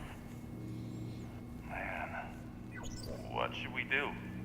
It's just so much easier to let the walkers handle it. Well, I mean, there's still plenty of work that only a human can do. Like thinking up new innovations or new business ventures to explore. But anyway, enough slacking. Time to get back to crunching those lab results. Bulbasaur. Walkers are pretty crazy. From handling small stuff to knocking out big tasks. Liam from Jacob. It has come to my attention that the simple mistake I made got caught in a hologram, and now the recording is being spread around the cradle. I enjoy my work, but it doesn't foster a positive work environment knowing that everything I do could be the subject of criticism or a joke. It's literally necessary for all operations to be recorded with such strict surveillance. I regret to inform you, upon joining the cradle, you agreed to a contact acknowledgement that all areas except for designated private zones, bathrooms, are subjected to, in Hubba places, to continuous 24-hour surveillance. Honestly, I sometimes wonder if the company is pushing the boundaries of this policy, but I suppose Delphi wants to leverage its access to state-of-the-art tech for strengthened security measures. Cardinal, while I'm sorry I could not provide more coherent answers. Concerns, okay. They got it covered. There are no kids here, but if there were, they could probably they're always there when you need them.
Okay.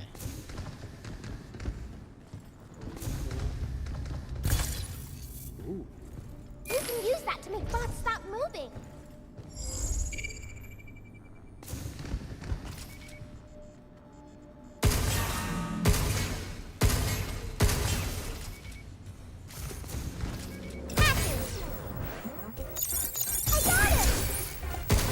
Leave the shooting to me. She's like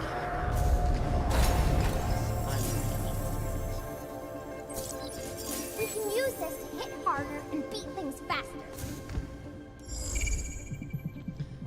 Diana, pretend too much as hell. We all know that I'm doing this.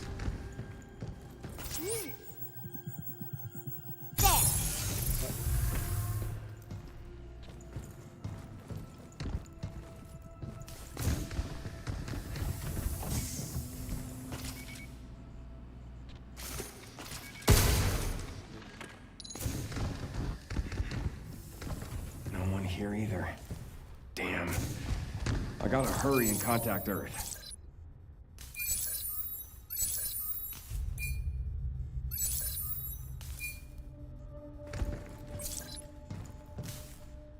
Decode 3. Have enough of them, that's what she means to say.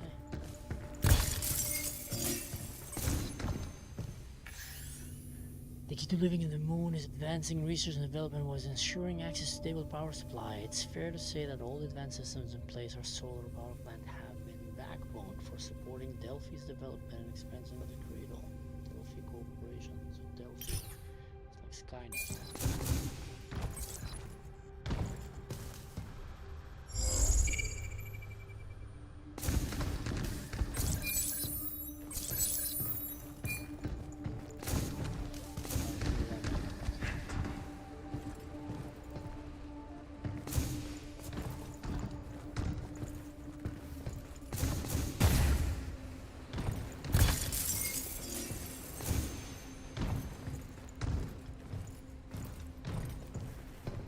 To go down there?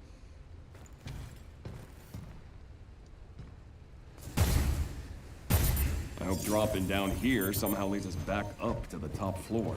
Maybe there's an elevator up ahead.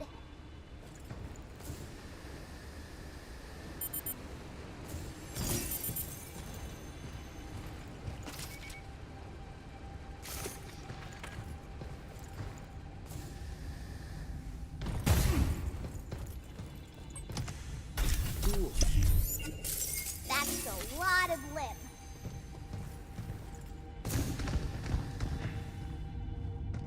Yeah, it looks like a boss room.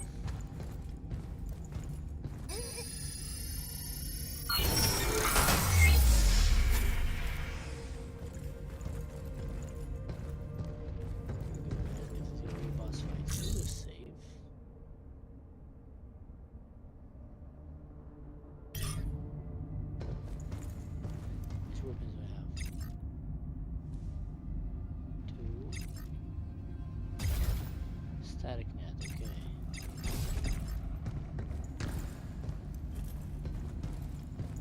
This is so boss fight.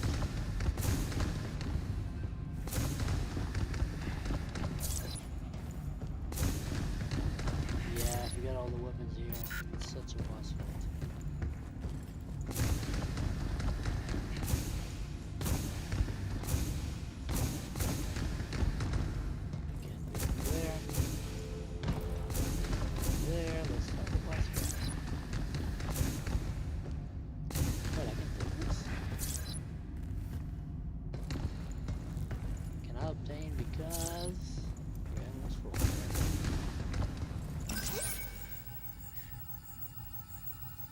Yay. W A D S.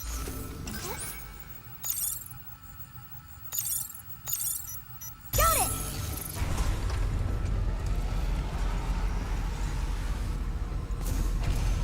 Intruders detected. Please remove them from the premises.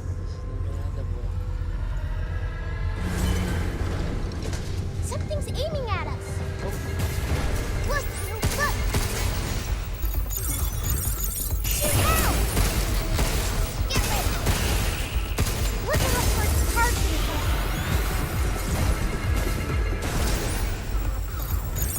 Oh. Good work. Nope. Get rid of the drone.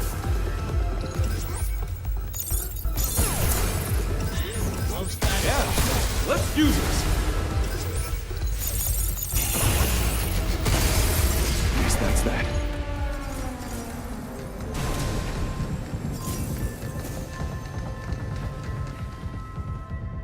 I'll hack the lift if you're ready. Mouse pad is too small.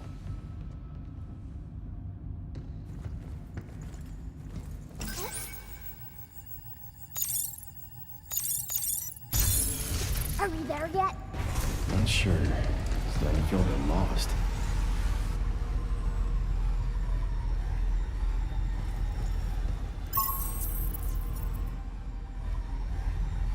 We can restore the power with that terminal.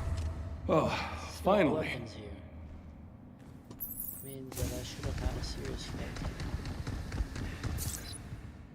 Oh, look at that. Should actually use his weapon and not be stingy about them. So you used to like hardcore games where you're stingy with the loot. This one seems to be, at least in the tutorial here, more forgiving.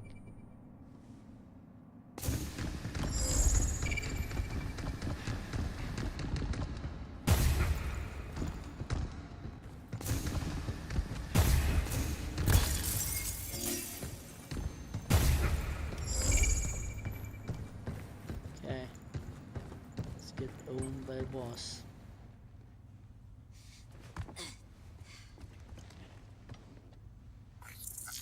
Pretty good for a free demo.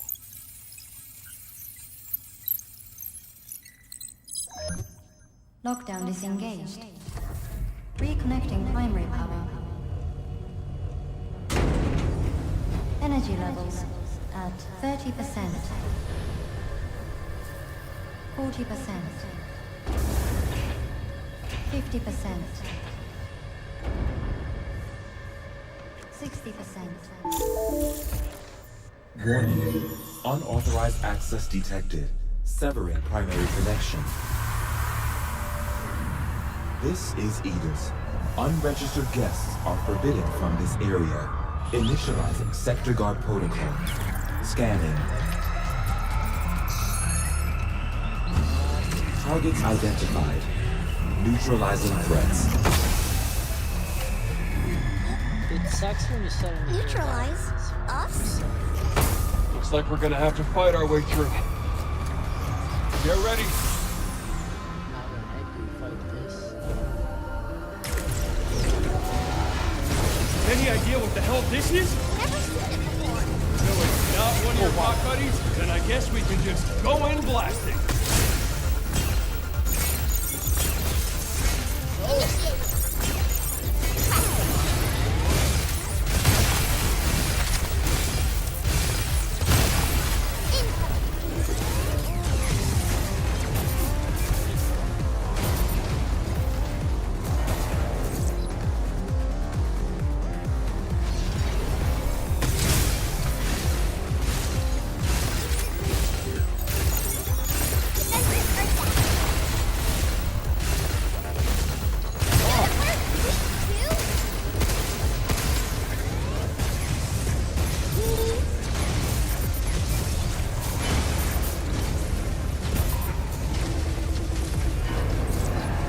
Why didn't you take it? Where'd they get all those missiles? They were made with lunathans. Lucky us, right?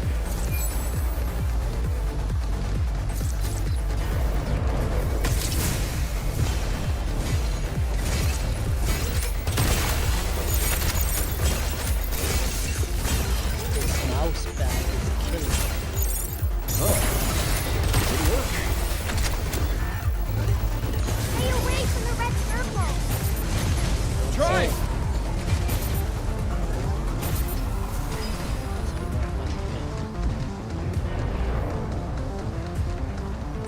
Be careful. Dude, watch out! Hey, who are you pushing around? No good, huh?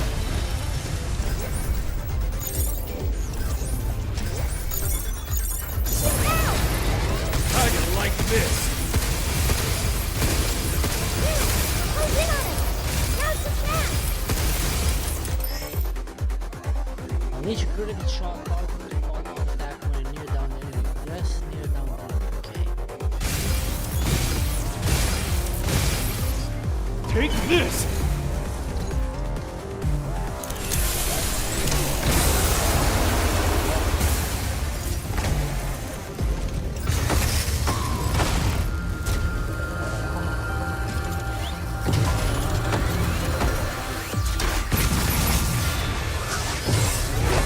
Dirty bastard! Let me try.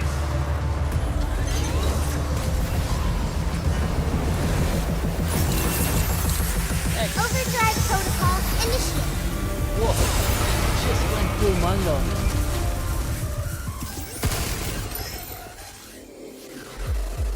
the hacking gauge is full. Gauge is full. When the hacking gauge is filled, Diana's ability overrides protocol can be activated. When you use it, opens a nearby enemy immobilized damage. The gauge fills by hacking. Press X when the hacking gauge is full to activate. Okay. Whoa! Where did that come from? I think it really did something! Yeah, not bad. Universe, please, you!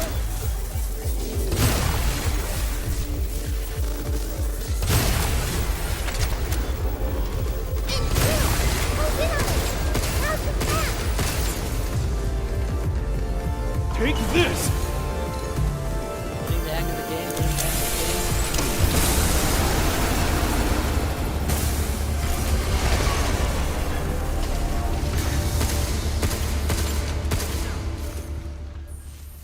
Energy levels restored. Look from the globe. Go to Google image and type in Wikipedia Islam map. You see a green dragon left wing over the north. Yeah, baby! We did it!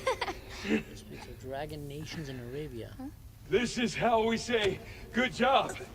That's it. Human connection. The AI now is fascinated by humans. Anyone who works with AI, from what he tells me, and I have friends who are expert in the field, that this is the most science fiction things that AI is. All right, time's up, kiddo. Show me what you were working on. Okay. Here, take a look.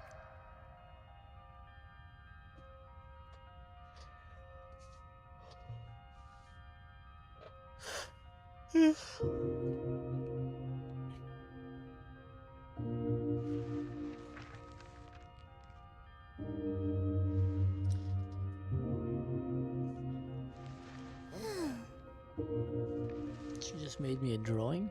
Oh, that's a memory.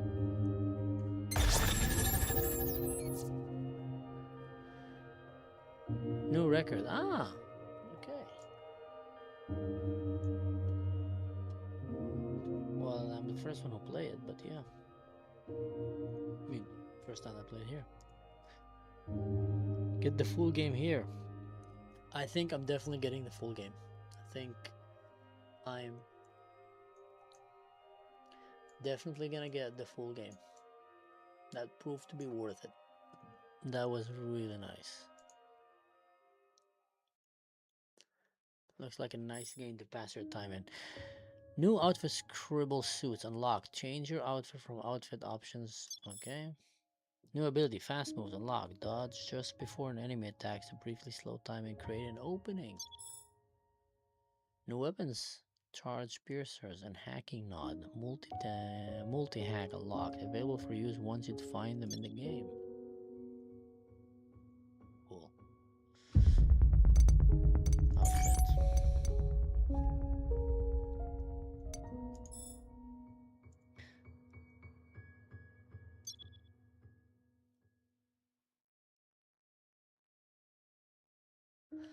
Okay. Exit. Alright guys, that was fun. That was lots of fun. Thanks for sticking around and see you next time. Don't do anything.